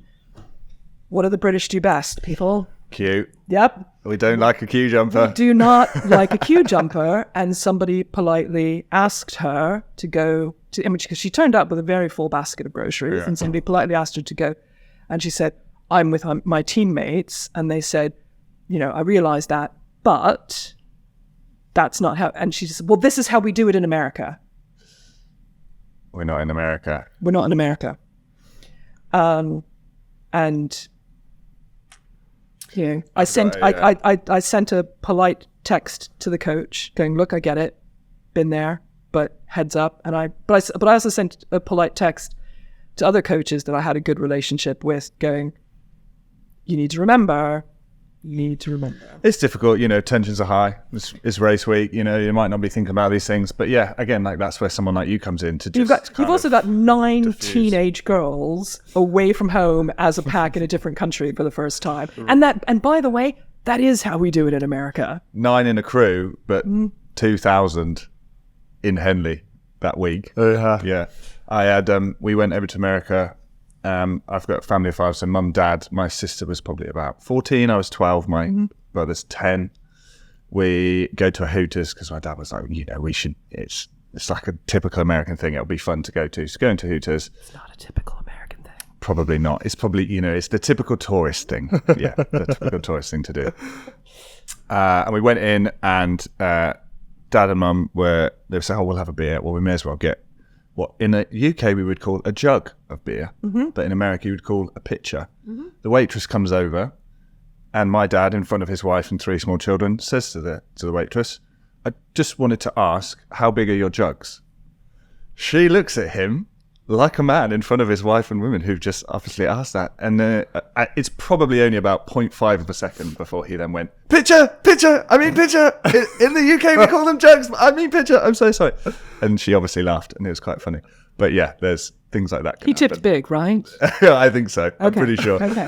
From the colour of his face for the rest of the evening, yeah, I think he probably did. 150% tip. Right, fine, whatever you need. I love culture shocks. It was quite funny in the end. But yeah, obviously she's sort of saw that we were British. Do you have any like culture shocks happening like from outside of American countries? Like what are some like of the most obscure, as you'd call them, like countries that people come to, for example, Henley Women's, like to race in? Like, surely they don't struggle that much with assimilation because they kind of like expect things to be different. Like, oh, we need to be on our best behavior. We're going over to Henley rather than like, I own the place. You move out of my queue right now. So on behalf of Americans, I don't think it's actually like we own it, move out. But I do think it is a lot more what Morgan was saying, right? You think it's the same. It's the same, right? So again, stereotyping, and I apologize. It's the same here. Right? I'm not here. Canadians never seem to have a struggle with the assimilation because they're just so darn nice to everybody. So right? It just doesn't matter. So the Canadians are just like, hey, what? If a Canadian in that situation would just quietly go back to the queue and just, I'll meet you back at the house later, right? Whereas teammates would, right? So the Canadians don't seem to struggle, and often you don't notice them because of that. Everyone else, again, they're very, and I think with Europe it's that little bit different because, I went to Amsterdam 2 weekends ago, right? It took me an hour and 40 minutes to get there because we were out on the ground for an hour, sort of thing. And all of a sudden you're there, and it's a different language, and it's a different culture, and it's Dutch directness, and what about this, and this. And, but that's what you expect. I love Dutch directness. I'm very much here for some Dutch directness, let me tell you. They will literally tell you, like, you will ask a Dutch person to go out for a beer. It hasn't happened to me personally. And then you will say, I want to, like, let's go out for a beer. It's like, you're not worth my time. I would rather not. So that's it. With a straight face. I have an American friend who lives in the Netherlands, and she had a baby, and when the baby was quite young, she's sort of struggling with it, and she went to see her Dutch friends, and she was telling them all about how she'd really been struggling. And in America, her friends would be like, oh my God, that's so bad. How can I help? All the rest of it. And so she sort of finished this story, hoping maybe to get a bit of that. And then they were just like, oh, okay, well, we wish you luck with that problem. Yeah. She was like, it's not their fault. It's just how they are. It is. And it's, but again, all these things I think are actually really helpful. I think, but understanding a different culture. And yeah, I think a classic example is we used to have Italian neighbors, and they would invite us around for coffee, and they would invite us around to the house for coffee. And as Americans who go round to each other's houses for coffee, this seemed perfectly normal. And apparently it's what the Italians do as well. What they couldn't understand is why so many British people didn't come round for coffee and would say no. And I'm just like, oh, it's not what the British do. You know, you meet them down at the pub, or you meet at a coffee shop, or you do that, but you don't go round to each other's houses. Yeah, but then another amazing thing about these events with Miss Henley and Royal Henley, that you get to mix with all these different athletes, and certainly, you know, whatever happens all week, come Sunday night, everyone's going to be partying in the same places. So everyone's going to be sharing drinks and singing "Sweet Caroline." But again, that's Henley Royal, and then Henley Women's. It's that little bit different, but still, the international cruise brings so much to the event. Brings so much. If you've flown over from Australia, you're not here to lose, right? This is not a jolly. Kind of thing. And there are Australian crews who get knocked out round one. Wow. Right? Well, things happen. Yeah. Things happen. Those booms will come out and bite you. The other crew is just faster, right? These things happen, right? There is only one winner. People often talk about how gladiatorial the whole Henley experience is. And, you know, there's no repechage. There's no like that, you know, 2 boats go down, only one shall emerge victorious, kind of thing. It's again what makes it special and different from other events. Yes. You got to get it all right. You got to get a bit of luck, and it's all got to go right for you. If you draw Mahe Drysdale day one, you know, he's come from behind, so you'll get your photograph where you're leading it, and then you know it. That's exactly what Dave Ballon was talking about. Who else was talking about racing the single? Oh, Jamie God. Kirkwood. That's a Jamie Kirkwood story. Is it From the American was school? Seb Devereux also like led Mahe off the start and everything? Blitz off the start, get your photo, and then and then we're all done. I mean, it's exactly like that. But all the internationals, I mean, they bring so much to it. They bring a depth of the experience. We were talking about the Dutch. If the Dutch win, they start singing. They start singing songs at the medal ceremony, and no one understands them because they're all in Dutch, right? But that's the tradition, and they're gonna do it. Yeah, foreign crews just elevate the experience because it's already like made fantastic by the organizers and everything, and the fact that you also get to mix in like what we're saying about Henley, but not just Henley Royal, Henley Women's, obviously. Like when else do you get to like paddle side by side with like some really fantastically renowned international crew, or like a university crew that you've only been able to watch on TikTok or some other things? It's like it really adds like another level to the experience and why people want to and are longing to come back. There's every year. There's no separation in general. Presumably it's the same at the Women's Henley. You know, you can be standing next to an international athlete or an Olympian or a fantastic renowned coach. There's no one's kept in separate places. You're all here doing the same thing. And that's exactly it. I mean, and again, I think it's something that we in Henley get very used to, because they walk amongst us, right? You go to the cinema, and next year's future Olympian could be serving you your coffee, right? I used to work at the cinema. Exactly. All the cool kids did. So like Francis Heighton, everything like that. He was my neighbor, and he was at the cinema. My daughter got the best movie posters. Sorry, the cool kids used to work at Leander. I'll just put that out there. All the cool kids worked at Leander. All the cool kids worked at Leander. Thank you, Anne. but it's just as you walk around town, you don't know. But the thing is, even at Henley Royal, so one of the great things about Henley Women's that I always enjoy, partly because for a start, it's usually the first time I get to put names to faces, is the international crew reception. So there's a crew reception, free to competitors and one coach per boat at the River and Rowing Museum. And then we have other guests as well, and their ticket prices basically pay to cover the cost. We don't make a profit on it, but we pay that's how we pay for it. And we always get, we almost always get like a national teamer or something like that to come speak to them. And so particularly for the Americans, but often for almost any country, that's the first time they've seen an Olympic medal in person, right? If you think how big America is, you think how few people are on the national team, and then again, smaller group, those who get a medal, and we get very immune to this in Henley because it's like, oh, we could literally go down into the bar right now, and the likelihood of running into at least one person and possibly more with Olympic medals is pretty high. Yeah. But they've never had that before. I mean, sometimes I feel like the whole reception, and there's a couple little speeches and sort of a prelude to, watching the internet go down as everybody tries to upload their selfies. Helen Glover or Miriam or Naomi or something like that all had their medals. This year, we have Grace Pendergast, and I'm very excited to have Grace Pendergast. Very excited. We need to get her on the podcast. She presented prizes at Henley Women's last year, and she's going to speak at the International Crew Reception, and I'm really excited about it. That's awesome. With both her medals, and it's going to be really great. And so they love that. And again, as an international herself, and she's come from New Zealand. She's rowed the boat race here for Cambridge. It's all these sorts of things.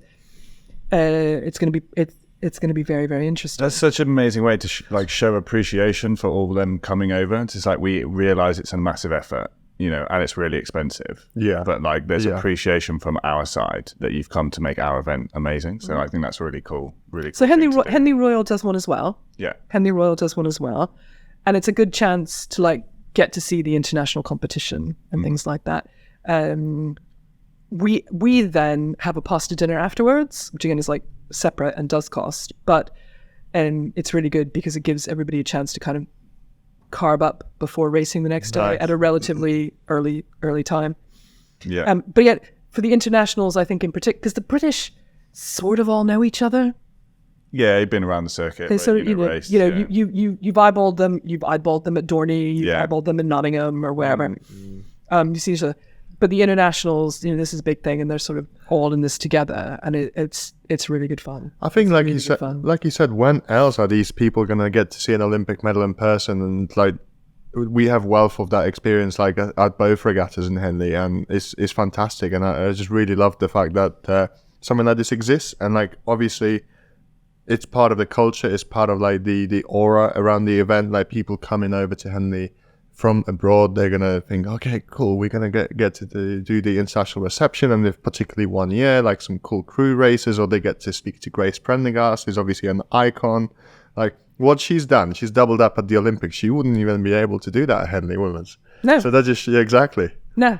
We are much stricter than the Olympics on this thing. Much stricter than the Olympics on this sort of thing. So I was going to ask you, just to change topic a little bit. Say there is a foreign crew from a country that doesn't traditionally race at Henley, and they don't necessarily have the funds to come and race, or to find accommodation, or to rent a boat, or to do all these sorts of things. Maybe they've only got funding for one of those things. How would you try and help that crew out? Well, I mean, there's different things we can do to help a crew out. But ultimately it's going to have to come from them. And it doesn't necessarily need to be a crew from a country that doesn't historically race at Henley Women's, right? So for example, any number of years ago, we had a crew from inner city Baltimore come over. Wow. And it was amazing. It was amazing. Awesome, yeah. They were so delightful. I wish they'd come back. They were so delightful. One of the mothers, talking about the international crew reception, one of the mothers was just so delightful because, in the most positive way, she was just forcing her child to have pictures with me because she'd never met a woman taller than a child. And she's like, this is what you can be like. This is what you can be like. But I'm just like, just a volunteer. Imagine Henley. Just a volunteer. Henley for someone from an inner city place in America, it must be like walking into a Harry Potter movie or something. It must be like the culture. You mean it's not? Dude, this is my daily life. It's all a giant Harry Potter movie. Yeah. Right down to the bit where Minerva and McGonagall are on the steps to see who's taller. That's my life. Oh, yeah, I remember that. You'll think of me every time you watch it now. Yeah, I've had people pull that move on me. It never goes well. Anyway. How many steps do they need to take? Sorry. They usually run out of steps.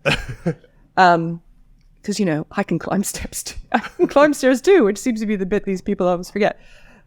But anyway, I digress. Yeah. And yeah, you don't have to be from inner city Baltimore. You don't have to, a friend of mine who has come to rowing late came to his first Henley Royal last year. He was invited over by a friend, and we're trying to organize tickets. And it's like, right, so we're going to be at Leander, and who wants this? And do you want to eat at Leander? Do you want to eat in Stewart's?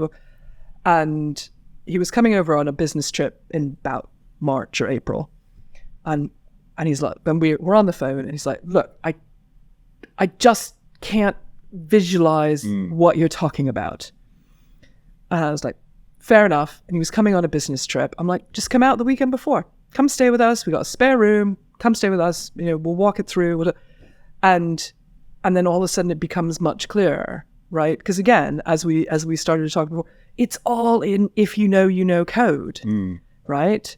What the heck is Leander, right? If you look it up on the Henley Royal website, they have no idea, right? We're not on the Henley Royal website because we're not part of Henley Royal, and we're not on the course, and we're not a bunch of these things. Yeah. But we are the only indoor air-conditioned bathrooms on the course. So I highly recommend you eat here and have membership here, right? Yeah.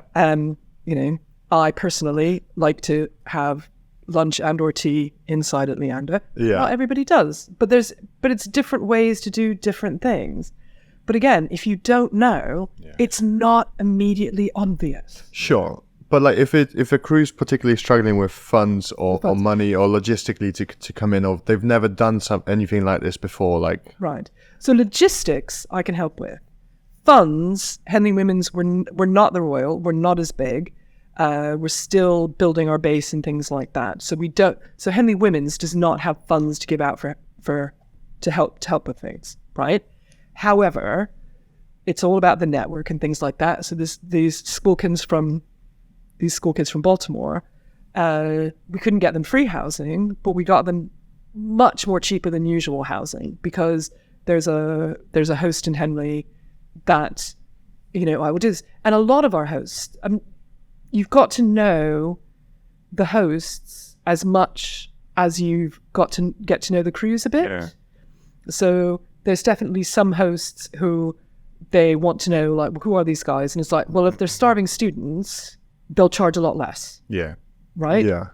If they're coming from a particularly well-funded program, they're not going to charge a lot less. Right? It's just sort of, if your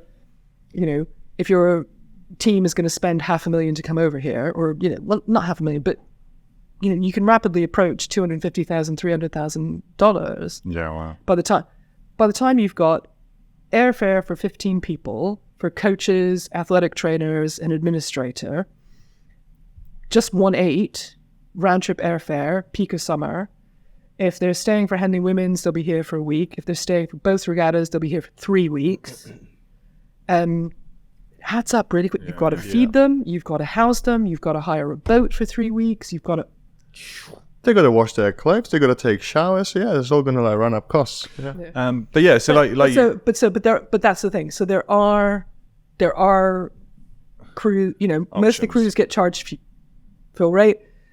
I've been doing this long enough or whatever like that. There's people I can call, but equally, don't kid a kidder. Yeah. Right? Don't call me up from an Ivy League school and be like, we got nothing. We got nothing. Right? So, because again, I don't know anybody, but I know somebody who does. Right? And if you're trying to give me the end run, be honest with me about what your requirements are. Like, here's our budgetary requirements. We're willing to pay, a bit less and take a bit less because here's what we need. I can absolutely work with that. Yeah, and there's different, if everyone's getting their own ensuite private room, it's going to be a bit more expensive than if you can stick some air beds, in the downstairs room. Yeah, there's different options. So I'm sure you're the person to come and speak to. And then every university has its own different rules. I had, this was new this year, I had a university turn down a house because they had a pool and the lawyers wouldn't let the athletes stay because it was just too much of a liability. Oh, sure. Right? Well, we all know what rowers are like. Much better on the water than in the water. Well, John Collins. It's always a challenge to explain to universities And like, not to explain to the universities, but to explain to the university administrator, right? They're going to stay in private homes. Some of these people have had background checks with the police for other roles. Some of them have not. Sometimes the university's like, well, we don't want them sharing rooms. We definitely don't want them sharing beds. And, you say, okay, well, this is going to be an air mattress on the floor. Well, I'm sorry, we're flying 4,000. But also, different people have different requirements. So, for example, we had an Australian crew come over last year. They were one of the first to approach me, and they were going to stay for Henley Women's. They're actually coming early for Henley Women's and then staying all the way through for Henley Royal, so for 3 weeks. And for 3 weeks, and they hope to do well, obviously, they didn't want mattresses on the floor, and they didn't want to share beds, because 3 weeks is a long time to have either of those things. Yeah. Right? That's not unreasonable. But it's also going to have a budgetary impact. Yeah. And and again, you have a reasonable conversation with me, I can have a reasonable conversation with you, and I can give you the parameters that you're going to need to make the appropriate decisions for your team. Yeah. And then the other thing is get in contact with you early. Obviously, the more time you have to help them, the better. Yeah, because again, I'm balancing this around, I'm balancing this around a lot. Well, it's not your job, as in it's not what you do 9 to 5. It's not what I do 9 to 5. My job is my job is not 9 to 5. Yes, yeah. My job is not 9 to 5, and this job is not what I do, not 9 to 5, and there's parenting to do, and I have another volunteer role. I have my volunteer role with Head of the Charles. So the ones that asked for Head of the Charles really didn't get anything until after Head of the Charles, but we could set that up, and that's fine. I'm a trustee of Love Rowing because, similar to your question, I want to get more people out on the water, let their lives be as influenced as mine is. There's a lot to do, and I like to do a lot of it. But the more time you give, but also making it not about me. Again, we've already placed £50,000 worth of housing. Yeah. The first people I'm going to call, because their house is so amazing, they're booked now. Yeah. Right? They're booked. So get in early. Get in early. It's truly amazing, like how many different aspects of the sports you're juggling, and also professionally and personally. I think Anne, to give you credit, is probably one of the only people that we could say that is as busy as us, or busier. I think she's busier than us. Yeah. Or busier. Yeah. Yeah. I think if you want something done, ask a busy person to do it. Yeah, you got to organise yourself and make time for it, haven't you? Just briefly then as well, touched on Love Rowing. Obviously, I think we're going to speak to Kath about it again, but I'd love to kind of just hear a little bit from you, how you've been involved and how that's been going. So I used to volunteer a lot more than I do now. How? Where? Using what time? Because I had a husband, right? So I had an amazing husband and a dynamic that was very much, I hope everybody has this dynamic in all their relationships, right? And the whole thing was, he just wanted me to go off and be as me as I possibly could, right? Go help people, go solve this problem, go do this.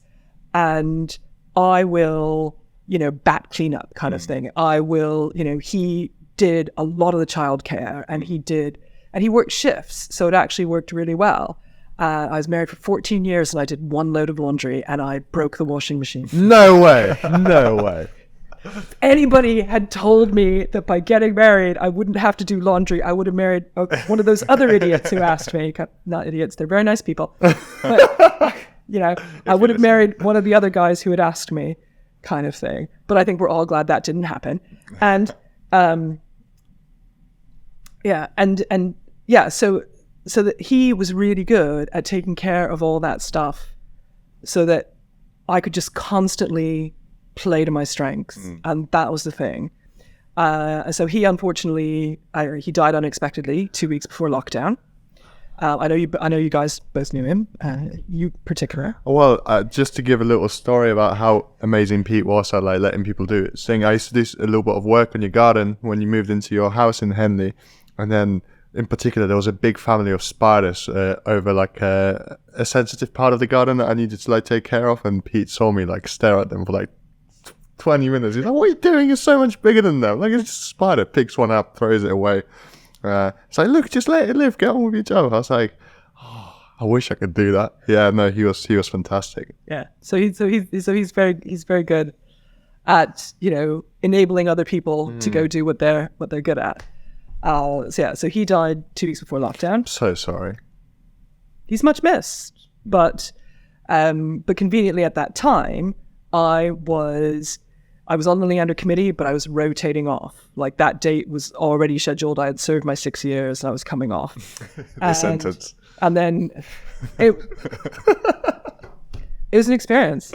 That's where you talked about the job. That's where I learned how to do my small talk. Yeah, definitely. It's where I learned how to do my small talk. It's a good skill. And, you know, I even made friends. One of my closest friends I met at a Leander new member reception. And did this? It started as a little small talk conversation, and then it became. No, it was crazier than that. It was crazier than that. So he was there with his girlfriend at the time and his parents, and I just came in, and the girlfriend is just like, "Anne," and I'm like, and anybody who knows me knows I'm not good at names. I'm really not good at names, and I'm like vaguely recognizing her, and this happens to me all the time. People know who I am. And I'm like, yeah. And if it's particularly awkward, I will specifically ask, "Have we met before?" And they'll go, "No." Like, we've never actually met, but they're calling me by name. And it's like, do I need an injunction? Am I being stalked? What's going on? See, we told you didn't need an introduction. And it's, but yeah, she's like, "Anne." I was like, "Oh God, I have no idea who this woman is." Oh my God. And she turns around to her boyfriend and his parents. And she's like, "Anne and I were on the same table last month at a commentary training course that we did by Robert Trahan Jones and Peter O'Hanlon." And I was just like, "How are you doing? How's it going? You know, like, so good to see you." Blah, blah, blah.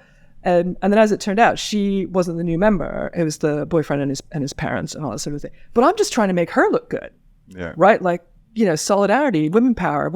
Like, you know, "Have you had a tour? Oh, let me give you the tour. Let me do this." You know, and then wound up having lunch with them because just to get invited along for lunch, which, you know, and then I don't know, they got kind of mad at me because I snuck out and I paid for my own lunch, because we all know it's not a Leander thing. We all know the committee member of whatever who's there for the free lunch, right? Like, always pay your bill. Just pay your bill, right? They might get a little annoyed because they wanted to take you to lunch. If it's really sincere, they can take you to lunch later on. But because of that and the conversations we had around that table, and, you know, we loosely stayed in touch, and yeah, they're now one of my absolute closest friends. It's quite awesome. It's really sweet. It's really sweet. That's a great story. So you were on the Leander committee. You were just rotating off when the lockdown started. We were talking about how you got involved with librarian. Yeah. Oh, sorry. Don't apologize at all. We can edit this back out. No, there's no editing. This is how my brain works. So it's like, it's easy. But because of lockdown, a lot of my other volunteer roles, I mean, we didn't do anything. Yeah. I placed no housing that year for Henley Women's. I already had, and obviously Henley Women's not happening. And then the next year, and a lot of the other smaller things that I did, a lot of the commentary that I did, things like that, we just backed right off it.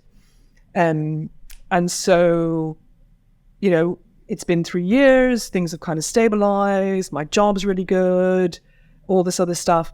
And I was thinking, if the right thing comes along, I could volunteer for something else. And I decided I wanted something sort of big and chunky, as opposed to like 5 smaller, you know, commentary here gigs or whatever like that, because those big and chunky, it takes a little time, but you can actually flex it. Whereas I need to be here this weekend to commentate there. if something comes up on childcare, or something comes up on work, then I can't do it, and it fails for everybody involved. And having kind of made that decision that I'd keep my eyes peeled, it was advertised that Love Rowing was looking for new trustees. And I know the then chair, Kath Bishop, and I phoned her up, and I'm like, so previously I've applied for one or two things like this, and it became very obvious that they already had someone in mind, but they were just going through the steps. If this is a genuine competitive process, I don't mind losing. I really don't mind losing, but I do mind being put through a dog and pony show that it's already been decided before I even turned up, kind of thing. And she's like, no, it's genuinely competitive, and, you know, here's what it's going to involve, and do you have time and capacity to do this? And yeah, it was very competitive. So I went through a few rounds of interviews, and a lot of people applied, and here I am, and it's been very busy, and it's already very rewarding. And we're funding some amazing projects. We're not funding enough projects because you never can, kind of thing. Our grants are open for 2 more days, people. Get those applications in, and I'm drafting a lot of policies. I'm dealing with a lot of things that, as you grow, what worked before sometimes doesn't work. So let's get some clarity on this. Let's get some clarity on that. And we've got some fun fundraising stuff coming up. We've got, as I said, grants are open for twice a year, and I'm just all the way through. I love problem solving. I love getting people into this community and seeing where it'll take them. And it's just, everybody's path is different. And I love being part of Love Rowing. So just briefly, for our stateside listeners or our listeners from South Africa, Australia, Germany, and other obscure countries that don't know what Love Rowing is, what does Love Rowing do, and who are you helping? So first of all those listeners should come to Henley and race.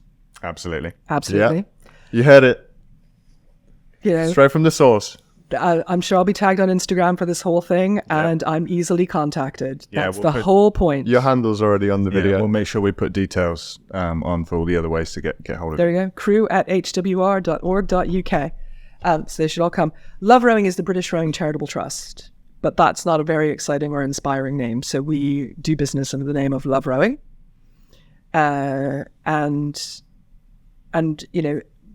But what we do is exactly what's on the label, on the boring label kind of thing. So British Rowing gives us some funding, but we're looking to raise more and more funds for the British Rowing community. And we have lots of great places like Wimbledon High School and other places that participated in the Big Row during lockdown and all sorts of things. And we are looking to fund various programs throughout the country, by which we mean Great Britain, and that at the moment relatively small price tags because we're looking to grow funds, but impact the lives of people and get them on the water, right? And that can come from all different places. So there's one place that's doing something for people with brain injury. There's one place that's doing something for refugees because that's who wandered into their boathouse kind of thing. And they realized there was more of a need for this in the community. We've got Infinity Boat Club up in Newcastle that's just won like British Rowing Project of the Year kind of thing. Whereabouts in Newcastle? I'm not the person to ask anything about Newcastle. Well, I went to uni in Newcastle. I was just curious because it sounds like a new project. It is a new project. It is a new project. It's brand. Look it up. Look it up. Infinity Boat Club. They're doing amazing things. That's cool. Absolutely amazing things. We need to go and fix their ergos. One thing We start up charities, so you need to go fix their ergos for free, young man. Oh yeah, well we can sort something out. I'm sure we will. Tom handles that side. I'm just the monkey that does the work. It's the whole thing about charities, right? It's very expensive to be my friend. Well, yeah, but if you need help with that stuff, definitely let us know. I'll be happy to. We go all over the country anyway, so it's on record. We already fixed. Was it Tyne United? So we already go to Newcastle. So Tyne United around the corner. So definitely give us a shout if you need help with that. But what I was going to say, what excites me the most about things like Love Rowing, especially since having started this podcast and speaking to all these athletes, Olympians, world champions, they didn't almost none of them came from a dynasty of rowing or a rowing family. A lot of them accidentally fell into the sport. Some of them obviously through uni and through some more well-known access. You know, if you went to uni at Cambridge, like Imogen Grant, she sort of fell into it that way. But Which in is general, crazy. it just doesn't seem... But also think about it. You can go to university at Cambridge like Imogen Grant. You can go to university at Cambridge like Anna Watkins, who learned to row while she was studying at Cambridge, but not at the college, and never rowed for Cambridge University Boat Club because it was before they went on the tideway and there was no funding. Yeah, exactly. Right? It's just a point on funding. So. But yeah, that's the thing for me is, we've had all these Olympians from like so many, you know, Charles from London and all sorts of different ones where, right, you got to the top of this sport because you had a chance to try it. Mm-hmm. It wasn't because you were some kind of fantastic already child prodigy. You just had a chance to try it. Mm-hmm. And as a nation, we're fantastic at rowing and we've done really well. Like what untapped resource is there out there? If we can give twice as many people access to try rowing, how much better could we be? I think that's really exciting. And that's just looking at the top end. I was going to say, that's not even the bit that excites me. Yeah. Right? And obviously, I'm here at Leander. I do all this with Henley Women's. I deal with elite internationals ahead of the Charles, etc., etc. Don't get me wrong. I'm absolutely here for some top-end rowing. But the bit that I get excited about is the bit that's changed my life, the community of people that I have met, the friends that I have made. Again, you know, gone from that kid in high school, right, that, you know, apart from the basketball, you know, not popular, very picked on, the whole thing, to she needs no introduction. Yeah. Right? These are the people who were, you know, it's 3 years on, and the community that was there for me when my husband died was astounding. It still astounds me today.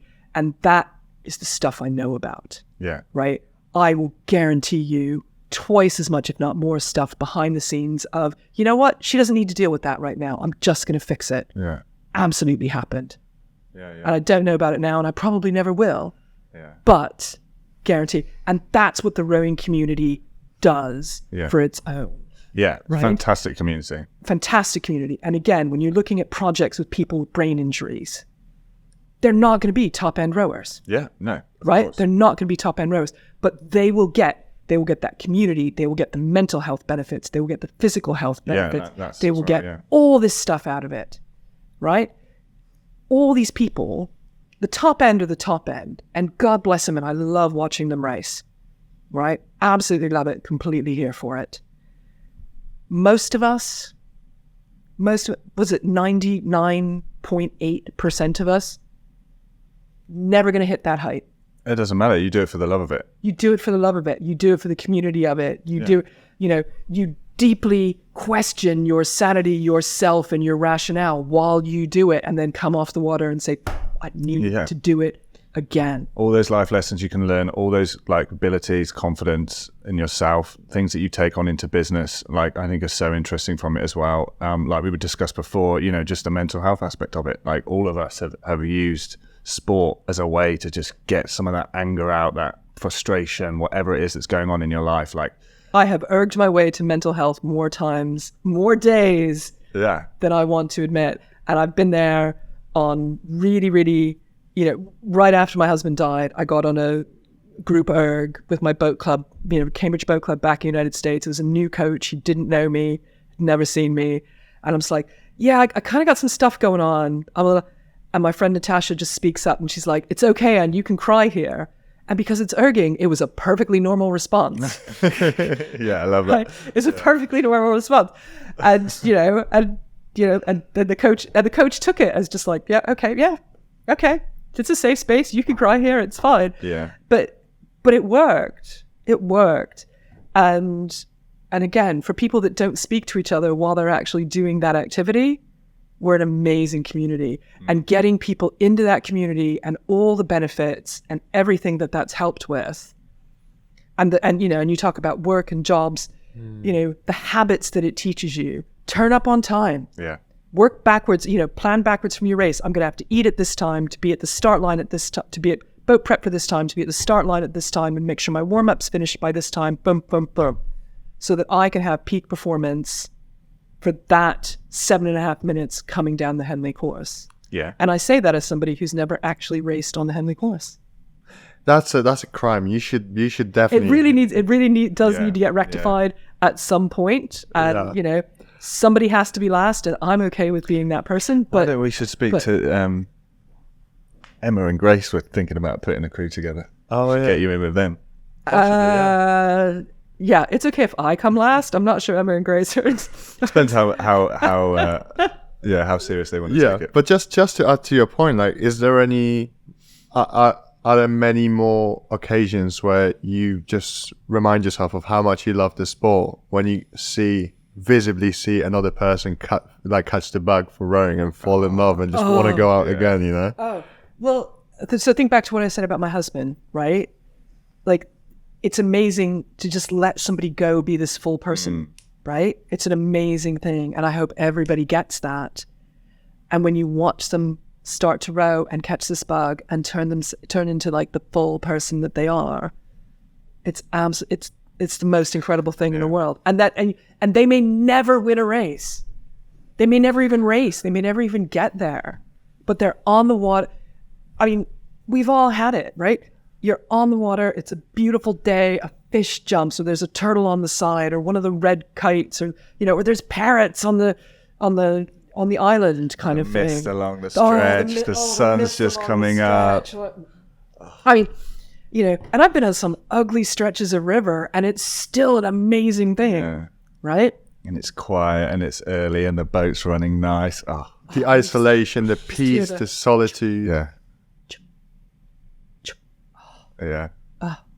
That's like rowers need our own call nap kind of thing. And that just the noise. Like, we don't need whale song. We don't need whale song. We need a really soothing coxswain. It's like, we're just going to take it up now. We're just going to bring it down now, right into, and like you'll be you're onto something. I would love that. I would love that. We need to speak. Just hearing that now is relaxing. I cox myself like during training sessions in the gym now. Sometimes I'm like, 6 more reps. All right, in 3 we're gonna lift, and I think that's a brilliant idea. Self-narrative is important. It is. It's a lot of people talking about that now. Self-narrative is important, kind of thing, and what you tell yourself is what you're gonna hear, right? So yeah. So again, you take a bunch of big awkward people who can't catch a ball, who can't kick a ball, who can't do anything, and the number of Olympians who'll tell you. I mean, we've all been to boat club parties, right? And the only thing better than racing is watching rowers try and dance at a discount, right? See, we're all smiling, we're all happy. Yeah, it's all good. I feel like rowing really helps you shape as a person, because you get a certain level of independence, of looking after yourself, of having to work with a team, having to follow orders from a coach. Look after equipment. It's so multifaceted. Exactly. There's so many different aspects to what you need to do to look after. Some things are your responsibility. Some things aren't. You need to learn how to debrief. You need to learn how to communicate. And if we can bring that to more people through the means of love rowing and through the means of introducing more people into the sport, more people fall in love with it. They catch the bug. More people. Some people might introduce someone to the sport because they listen to this podcast. Like, that's what all of this is about. Like, ultimately, we're here to share the love that we have for the sport, and we want other people to discover the joys that come with it. The ups and downs. Like, I sometimes think, like, okay, well, I'm from a village in Poland. Like, I'm not sure where I would have ended up if I didn't find rowing. Like, it's just a really interesting thought. And it's a wild thing, because again, as I said, I fell into it too. I grew up. No, I knew no one who rowed. Yeah. I didn't meet anyone who rowed. I didn't know anything about any of this, right? And to suddenly, when I see the updates from my hometown, and there was something in like my alumni newsletter. This is a few years ago, and they're just like, oh, and this graduate has gone on and they're rowing at Lafayette College. And I'm just like, there is no rowing at Lafayette College. There is now. And he's doing it. And God bless him, sort of thing. Lehigh University, when I left, and we've worked it out, because actually a really, really good friend of mine started at Lehigh University and was with the rowing program, and it would have just been as I left, sort of thing. So I feel like I just missed it.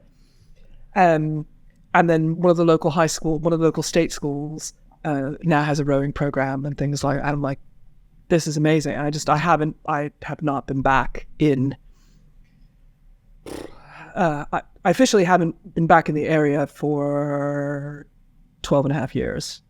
So one day, it'll be cool to go back. It would be really good to do. And again, it's given me, I will just turn up. I will get them just over here. I have reached out. I've reached out to at least one of them on Instagram, not heard back. I need to reach out to the other ones, but also it's a little weird. It's a little just be like, hi, yeah, hi, you don't know me, but I'm from one of you, really, really I am, and you should come to Henley. And it's just like, what were you saying before? Scammer. Yeah, it's like, nope, it's me, and you should. And next we'll time, just send them the link send to them the the podcast. yeah, Awesome. you'll start tagging them Lehigh University Women's Oh yeah. Lafayette College Women's Rowing, Moravian Academy, all that kind of stuff. Yeah, it'll be very. That'd be awesome. But again, there's something for everybody, Yeah. and it's really nice to do all the volunteer work at the increasingly elite level for Women's Henley.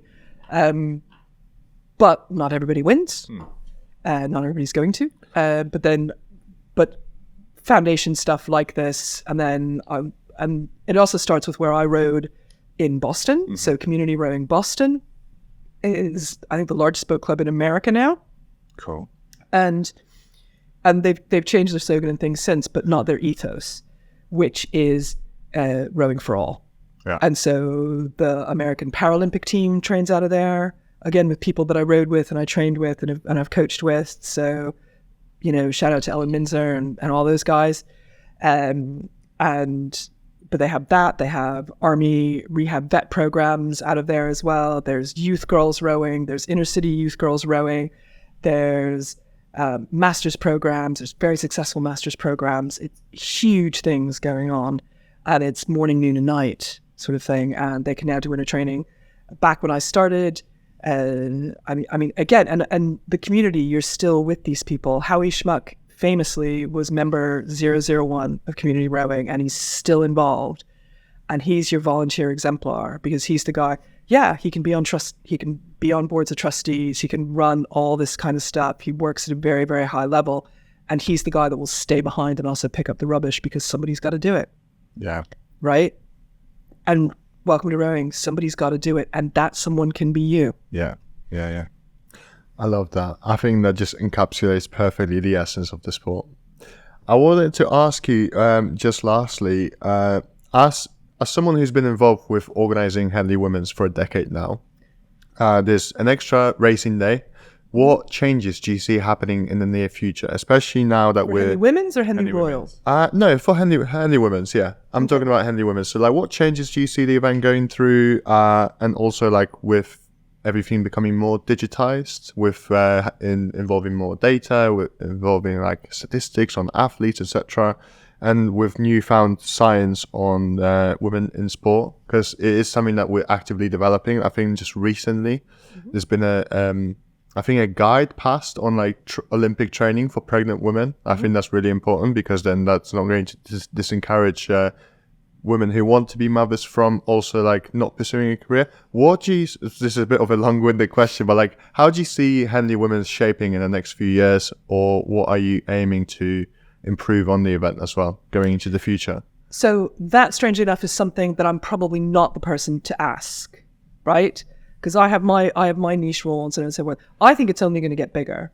Definitely. I think it's only going to get bigger. You can't increase the amount that we have in a decade and not have it get bigger. So we are at 3 days and we are bursting at the seams, sort of thing. So fourth day is coming.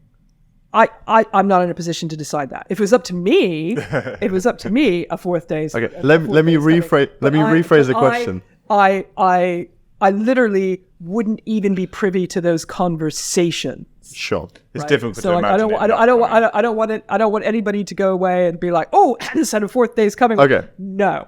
Okay. No. Let me rephrase the question. Okay. As a fan of the event and as Yes. someone who loves it and Yes. loves Henley Women's, Yes. what changes would you like to see the event take place in the next few years? Okay, so the things I would like to see, I just want to see us keep growing. I just want to see us keep growing. I just want the standards of competition to keep getting higher and higher and higher. Because what you said about Henley Royal is whatever the event is, because again, it's very international and so on and so forth, you're at the peak, right? People have come from all over the world to compete in that thing in a way that you don't get to for the World Cups. You don't get to, there's under 23s and there's under 19s, sure, but it's weird, kind of random age cutoffs, right? But, but if you've won the intermediate event at Henley Women's, you are arguably one of the fastest intermediate crews in the entire world. Yeah. And same thing at Henley Royal. And I think as the numbers grow, the prestige grows, and I think it's just going to continue. And interestingly, from my vantage point, when Henley Royal added more women's events, it was a big opportunity, but you never know which way it's going to go. Are people going to skip Henley Women's to just focus on the Royal? Depending on how other people decided to take it, it could have imperiled us. It hasn't. So I would say previous years, it was a pretty 50-50 split between kind of one crew or no crews, having a boat stay on for Henley Royal. But of course, until 2021, there were only 3 events for women. There was the Champ Single, the Champ 8, and the Youth Quad. Yeah, the junior quad, yeah. Yeah, the junior quad. So if you were having a boat stay on, you literally could draw the Australian national team in the opening round. Yeah. So a lot of them came to Henley Women's instead. Now that there's approaching parity, we've still got a long way to go. There's not identical events for the women as there are for the men, and in every event they have, there are less entrants that make it through to side-by-side racing than there are for the men's events. I understand the constraints behind that, but movement is going to happen. Yeah. How are they doing? Again, not my remit. But what's happening is Henley Women's is benefiting. It's gone the way I had hoped it would go. Good. And I'm really excited by that. So as I said, previous years, pretty even, 50-50 between 0 and 1. 1 year I had 2. Oh boy. Last year I had 6. This year I already have 4. Cool. Yeah. Right? And not every athlete, they're not sending every athlete to stay on because it's a huge financial thing. Yeah. It's a huge financial thing to have them all stay on for 3 weeks. But it's a target the athletes can work to attain. Mm-hmm. So awesome. Yeah, I want to see that as well. Yeah, I think it's good for us. It's only going to grow. Yeah. I think it's only going to grow. Women's sports is starting to get its due. Yeah. You've seen it with the Lionesses. Yeah. Yep. Anybody know how I can get a Mary Earps shirt for my kid for Christmas? Because I got nothing, right? We've seen it with the Lionesses. You've got businesses in America that are now just, somebody just said, I've had enough, and founded a sports bar that only shows women's sports. Cool. And they've made an absolute raging success out of it. And so now somebody else is doing it in a different city. That's wicked. Right? We're getting cricket on the television. We're getting football on the television. Women doing women's sports, and people are here to watch it. And they're not talking about how tight our spandex is. Yeah. No, the standard is incredible, and it's getting higher and higher. And not even that, like what's coming out of the Lionesses stuff is is the research and the money that's going into it, and understanding how women's bodies work and hormone cycle, all that stuff's having a drop down effect to every other sport. And like we're seeing it in rowing and how it's coming, having spoken to Paddy about those sorts of things, like it's really exciting. Like it's very exciting. There's so much more that can come. And I feel like, but there's still more that can come because, for example, again, and it's the difference between rowing in Britain and rowing in America. I'm sorry to cut you off there, Peter. oh no, at all. But American coaches are paid. Yeah. American coaches have been paid for a long time. The coaching I did in America, there was a while there where I was coaching in America just in the evenings and on the weekends, and I was making more than my day job because I would coach all day Saturday and no one else would. Yeah. Right? And, you know, and because no one else would do it, I was making an absolute fortune putting in that extra day. I'm not sure I would have done it as a volunteer. Whereas here, slowly coaches are starting to get paid. Slowly, but a huge number of them are volunteers. Huge numbers of them are doing all these things.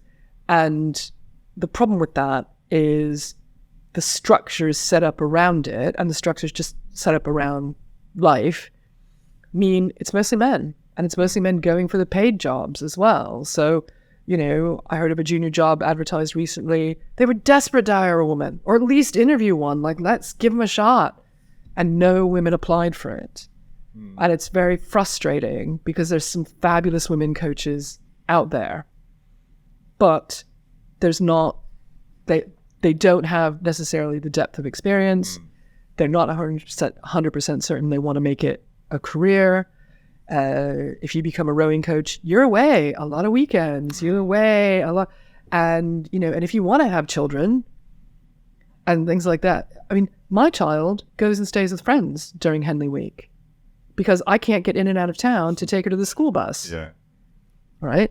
And the Leander athletes I use to pick her up, they're all racing. So she very kindly goes and stays with friends up in Abingdon to get through Henley week. Yeah. Right? But, you know, that's a huge sacrifice to make. Yeah, we gotta make the sport more attractive to female coaches. Definitely, the first two coaches I've ever had were women. Before I got my male coach in Poland, like the two people who taught me how to row were both women. One was called Małgorzata, the other one was called Ula. Just to give you a bit of credit. I had well, not my first coach, but it came down to Leander. I had Lavinia. Oh, I had Lavinia as well. Yeah, both coached by Lavinia. But Shout out Lavinia if you're listening. She is. I I'd hope so. I've made fabulous. I coached high school novice boys. It's been 20 years. I can't get rid of them. I still hear from them. I had coffee with one of their mothers when I was home for Head of the Charles, and like the athlete was, you know, like ticked he couldn't come down, but he couldn't come down. I've been invited to weddings. I'm still friends with like other people that I coached who were, you know, masters athletes when I coached them, kind of thing. Again, it's another way to form relationships, but it was also like Boston is unusual. Again, I coached on Saturdays because at the time I was an unmarried, childless, you know, day job during rowing in the morning, day job during the day, law school at night person, right? So I could do something on Saturdays. I couldn't do it now. I couldn't commit to do it now. And we've got all these sorts of things, all these sorts of things going on. And it just, community rowing worked really well for a lot of people because it was Monday, Wednesday, Friday, or the competitor programs were Monday through Friday. And then the river is busy at the weekend, so you had the weekend off.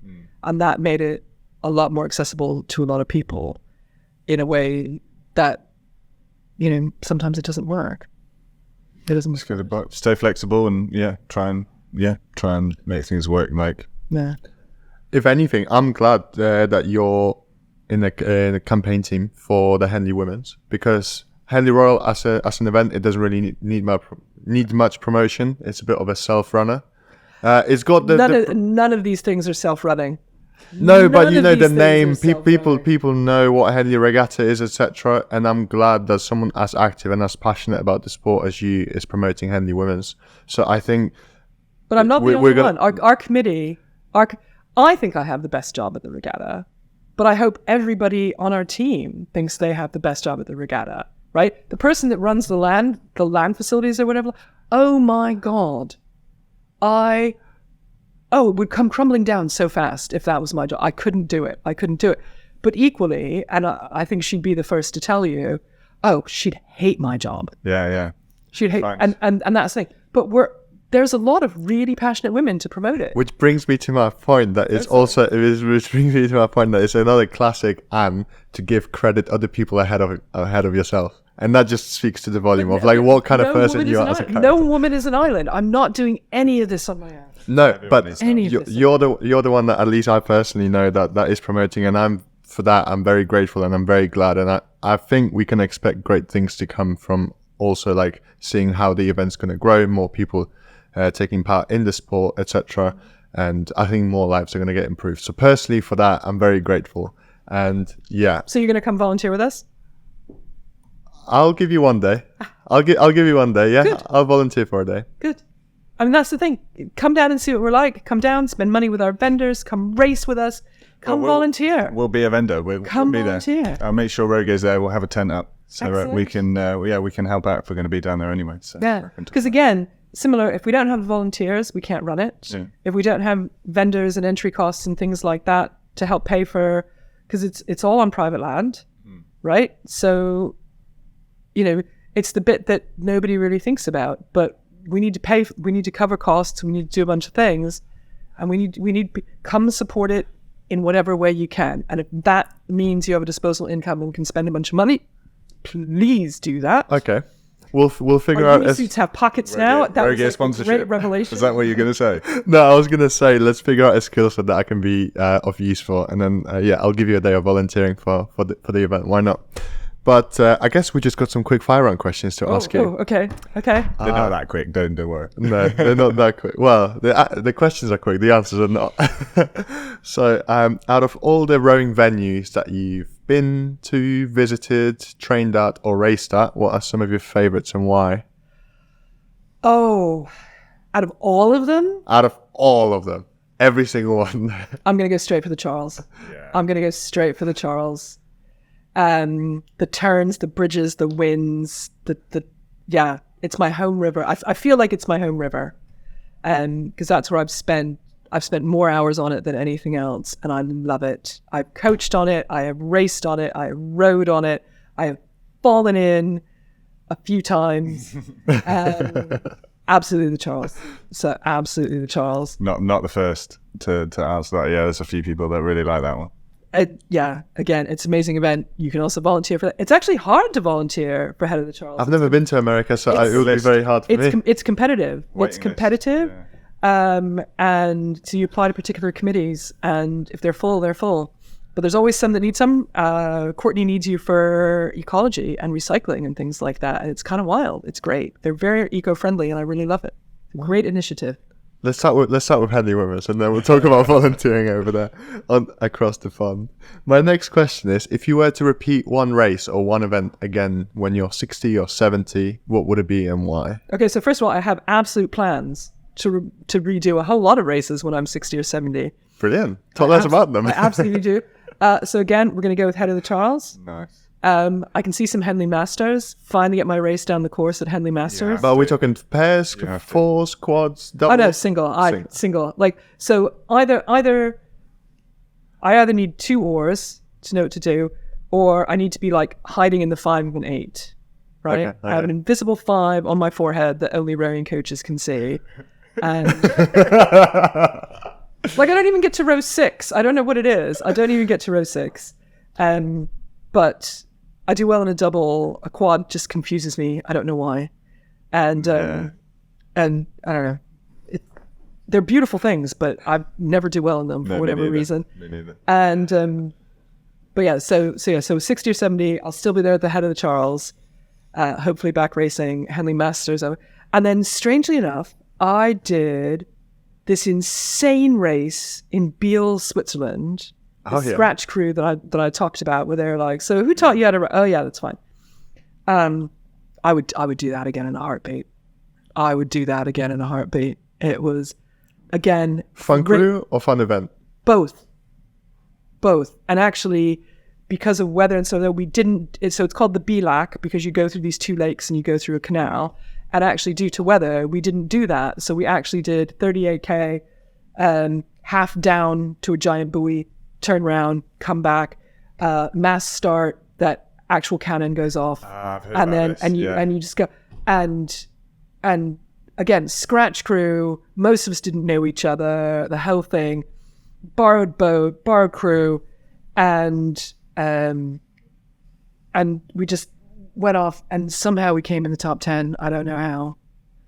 And, you know, it was hysterical. And my legs were so tired at the end of it. My tracks kept, because we'd had to trailer over, my tracks had come a little loose and nobody had noticed. They moved. So they would move a little bit. So anytime we had a break, instead of like chugging water, I was having to lift myself up so the guy behind me could move my tracks down. With the old water bottle. Yeah. Yeah. It was quite a thing. While 6 other people are still rowing because you never stop moving. And I just remember you climb out of this wet launch, and so I climbed out of the boat and I got in and I was up to about my hips, and then the cool water on my legs just cramped them all up, and the next thing you know, I'm like up to my chin sort of thing in the water. Amazing people, amazing race. Would love to do it again. Sounds awesome. Absolutely love to do it again. Cool. I hope you get a chance to. A question I always ask is, if you could travel back in time to the age you were when you first really fell in love with rowing, what advice would you give that person? Oh, I so want to say drop out of law school. To pursue rowing, or? No. Many other reasons. Although actually no, I wouldn't have changed that. I wouldn't change that either. I wouldn't, for good or bad, I don't think I'd actually change almost anything, because it all brings you to who you are. It are. all brings me to the, I mean, the best way to learn something is to fail, right? Yeah. Best way to appreciate something is to not have had it. You know, I appreciate I don't understand why the Rolodex is as big as it is now, but I appreciate it. Yeah. What is it? 27. I would have trained with the men more. Yeah. I would have trained with the men more. So first year rowing, I didn't do winter training, and then I realized I had to do winter training, because after about 2 weeks, I was at dinner with a friend and I had to leave and go run around the block, because all this not training, I suddenly had so much energy and I couldn't sit still anymore. So the second year I did winter training, and I did it with the men, because I had put me with a group of women of similar age or similar ability, and I will beat them on the erg every single time. And I knew I needed to push myself, and so I did winter training with the men, and I did that for 3 years, and I was middle of the pack. And it drove a lot of guys crazy that, serves you right for beating my score kind of thing. But, it drove a lot of guys crazy that I was beating them. And I'm like, come get me, bro. Yeah. Do something about it. Yeah. That's Conor McGregor. If you don't want to lose to a woman, then it's up to you. Yeah. I'm not slowing down for you. So there you go. Would it also be for the impeccable chat that men rowers usually tend to have? Absolutely not. And I would say more. I think it's more to do with the fact that if no wonder they're losing if they're trying to chat while they're erging.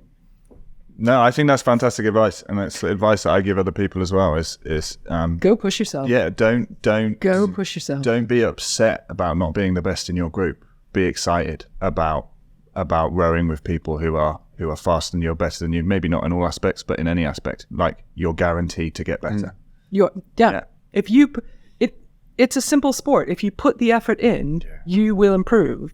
And we're not all born 6 foot plus, and we're not all born with the lung capacity of Pete Reed, and we're not all born with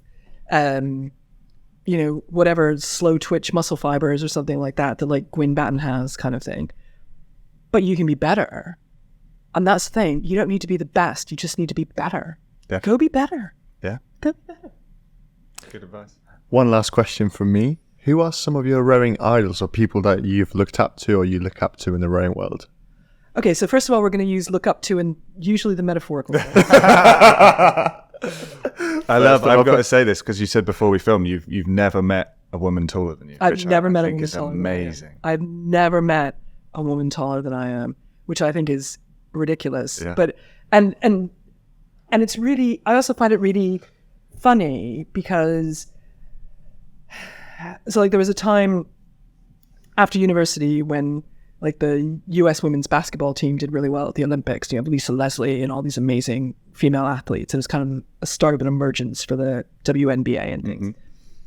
And, you know, and like you're watching late night television and Lisa Leslie is going to be on there. I'm like, I'm really excited. Like, wow, like amazing basketball players, right? Yeah, amazing women.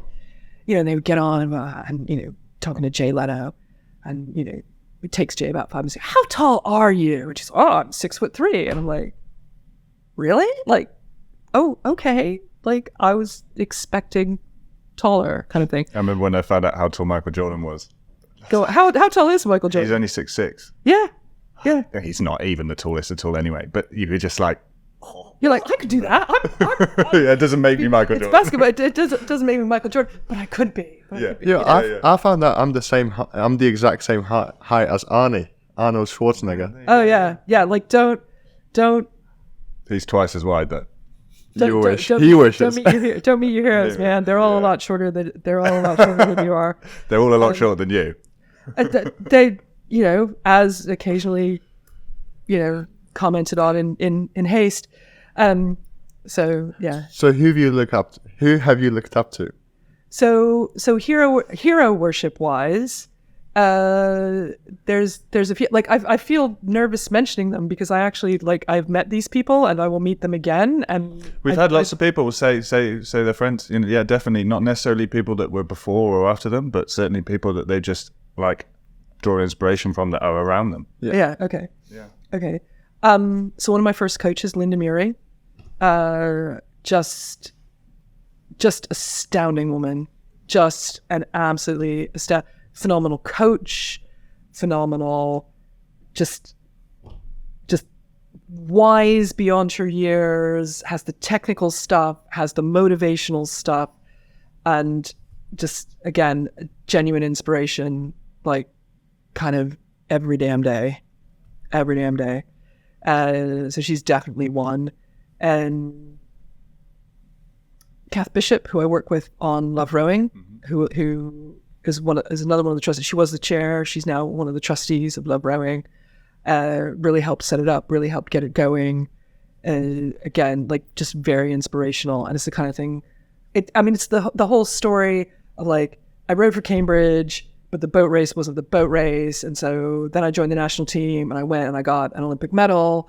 And then I kind of said, screw this, I'm going to go solve peace in the Middle East. And she joined the diplomatic corps and has, like, had these amazing diplomatic corps stories and speaks a gazillion languages and, you know, and just lives her entire life. Like I'm sure she doesn't see it this way, but it's all, like, she speaks all these languages and she does all these things and just gets it done. And then at the same time is a wife and a mother and who travels and who runs a charity. And, you know, I will get WhatsApps from her in the middle of the night because that's when she's up doing stuff. And I will respond to her in the middle of the night because that's when I'm up doing stuff.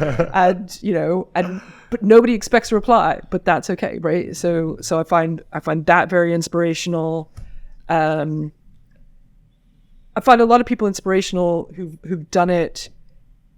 And then it's when they combine the other stuff on the side, right? So you look at, like, Catherine Granger, who finally got her first gold medal and then in the same year got her PhD, right? As a lawyer. And wow. And, like, she has her undergrad degree in law, she has a master's in medical negligence, and then she has a PhD in criminal law, right? So, like, completely different aspects. Like, damn. Her PhD advisor has that famous story, like, they thought she was doing canoeing and she didn't realize how good she was until, like, the Olympics happened and they're like, hey, I know her, sort of thing. You know, didn't ask for an extension or anything because I'm a little busy in June. And, right? You know, so it's there's so many people in rowing that like hit the peaks of rowing, and while simultaneously it's not they don't see it as like their defining thing. Yeah. And they don't let it be their defining thing. Yeah. I've never met him. Stan Lelutis, by every account, could have been, the next, I'll say Pinsent instead of Redgrave, because they're both Eton, they're both Oxford. And, and now he turns up once a year at the boat race, does excellent commentary, and then you won't hear from him again until the next boat race. He had other stuff to do, yeah. Yeah. And, so you look at that. Pete Reed, the only man of whom my husband was ever jealous in 14 years of marriage, cracks me up every time. And It's the name. Sorry? It's the name. I once mistakenly jet lagged, landed in India, and used SIRI to send a voice note to my husband saying that I'd landed, I was safe, I was ready for the next morning, and that I loved him dearly. And it didn't send to the correct Pete. and the thing is by the time you hear the little robot voice going, sending to Pete Reed, OBE, like I dove across the bed, and it's it's too late, but you gotta try and stop the oncoming train. And I have to tell him, and Airplane mode is your friend. Oh my god, completely jet lagged. And again, nobody's supposed to know. Because at the time I was in a very secure job and security clearances. So like literally my secretary and my husband knew where I was, and like no one else was allowed to know. So nobody was supposed to know I'm in India, blah, blah, blah, all this kind of stuff. And it's just like, oh my God. I'm like, dude, like, I'm very sorry. At least he knew my husband's name was Pete and the whole thing or whatever like that. And I'm just like, I'm dying. I'm jet lagged. I've got major business meetings in the morning and I haven't been able to delete this fast enough. I think I injured my arm when I dove across the bed, but that's like the least of my concerns right now. God bless him. He just messaged me back. I woke up the next morning to this, love you too. And I'm like, oh my God. Oh, he's just a nicest guy, isn't he? I love Pete. I mean, he's gone above and beyond for me for a bunch of things, and it's amazing. Like I feel like I'm leaving people out here. Oh, you can't name everyone. Yeah, like, no, it's you just... know, Alex Gregory's been really helpful in getting me back on an erg, and coaching and just motivation and stuff like that. And I mean, like, I know I'm leaving people out. There'll be more. And You'll be in half an hour. I'll be texting you at 2:00 in the morning going, oh yeah, that person. No, it's what I love about it really is exactly kind of what you said. I love that other people who are listening to this podcast can hear all these different people name exactly what we said, name people who are around them, name people who you can draw inspiration from every day. Be your parents, your friends, people that you specifically rode with. It doesn't have to be Steve Redgrave. You know, like, yes, obviously you can draw inspiration from that, but there's so many people that also can draw inspiration. You know, it's all around you if you kind of just, you know, put your head up and look. So I think that's kind of you proved the point on that as well by naming some of those people. And it's not everyone, but I'm sure it's just to name a few. It's like being asked to pick your favorite child, I think, sort of thing, right? Today, these are the people that will immediately spring to my mind. Tomorrow I'll face this challenge, and this person will immediately spring to my mind. And, you know, I mean, like going back to the Granger example sort of thing, she's achieved everything I want to in rowing, and she's the only woman I know who has more law degrees than I do, right? Yeah. Like, what's not to role model yourself on with that sort of thing? And she does commentary. Right? And I also find it interesting that you're sort of pointing to people like Catherine Granger and saying, God, look, no, she's done more than me. Like, she's an example of someone who can go out and get and done more than me. And Kobe said before, like, you're still the example I give people when they tell me they don't have enough time to do anything. So I'm saying, I know this woman, Anne, and she does everything from probably more than 5 a.m. till 11 at night. She's absolutely busy, family, job, everything going on. And still 11 p.m. you would get on that ergo and you would sit on it. And you weren't just doing like little sessions. You were doing like 16Ks, 20Ks, I think. 'Cause you were it was an hour. It was an hour. It was an hour. So for those of you who don't know, Tom came to I think it was just a service or something like that. Service the ergo, when I had been invited to go train for a row in the Maldives with Gwyn Batten and a bunch of other people who, again, we've stayed friends. My roommate from that trip is now on the board of US Rowing and came to stay with me for Henley Masters. And it was so That's amazing. I'm surrounded by people demonstrably better at anything, any aspect that I do, right? And I hadn't really trained since giving birth. And Gwyn ran into me in Waitrose and was like, "Are you doing this?" I was like, "Wait, what? Huh? What? Like, are you in? Do you want to do this?" Had not considered it as an option. And she's like, "Well, here's what you need to do." And I was like, "Let me talk to my husband." We've already explained about him. So he's just like, "Right, off you pop. Like, you can afford this, off you pop, go do it." And it's like, okay, well, you're going to have to do an hour a day ergo, no gaps every day between now and you.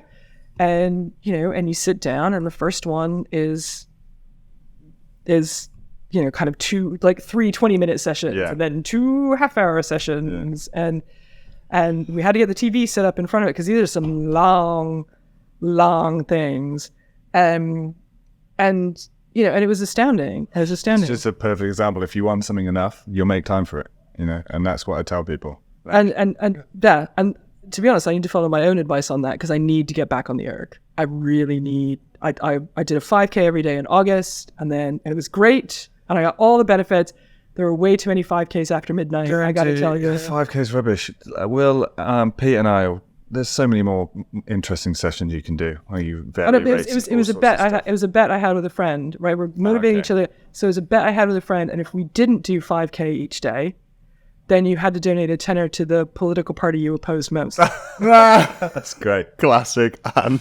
And I was not going to let them get my money. How about we make a bet that I bet you cannot do a fun ergo every day for the month of January, and a different session each day, but it's still every one of them would be fun. So here's the problem: I could at least do it in August because I didn't have to get up I didn't have to start my day at 6 o'clock to start the school bus run, to start everything. I'm like, I am out the door at 7:50 or 7:55. Sorry, 6:50 or 6:55 every single day.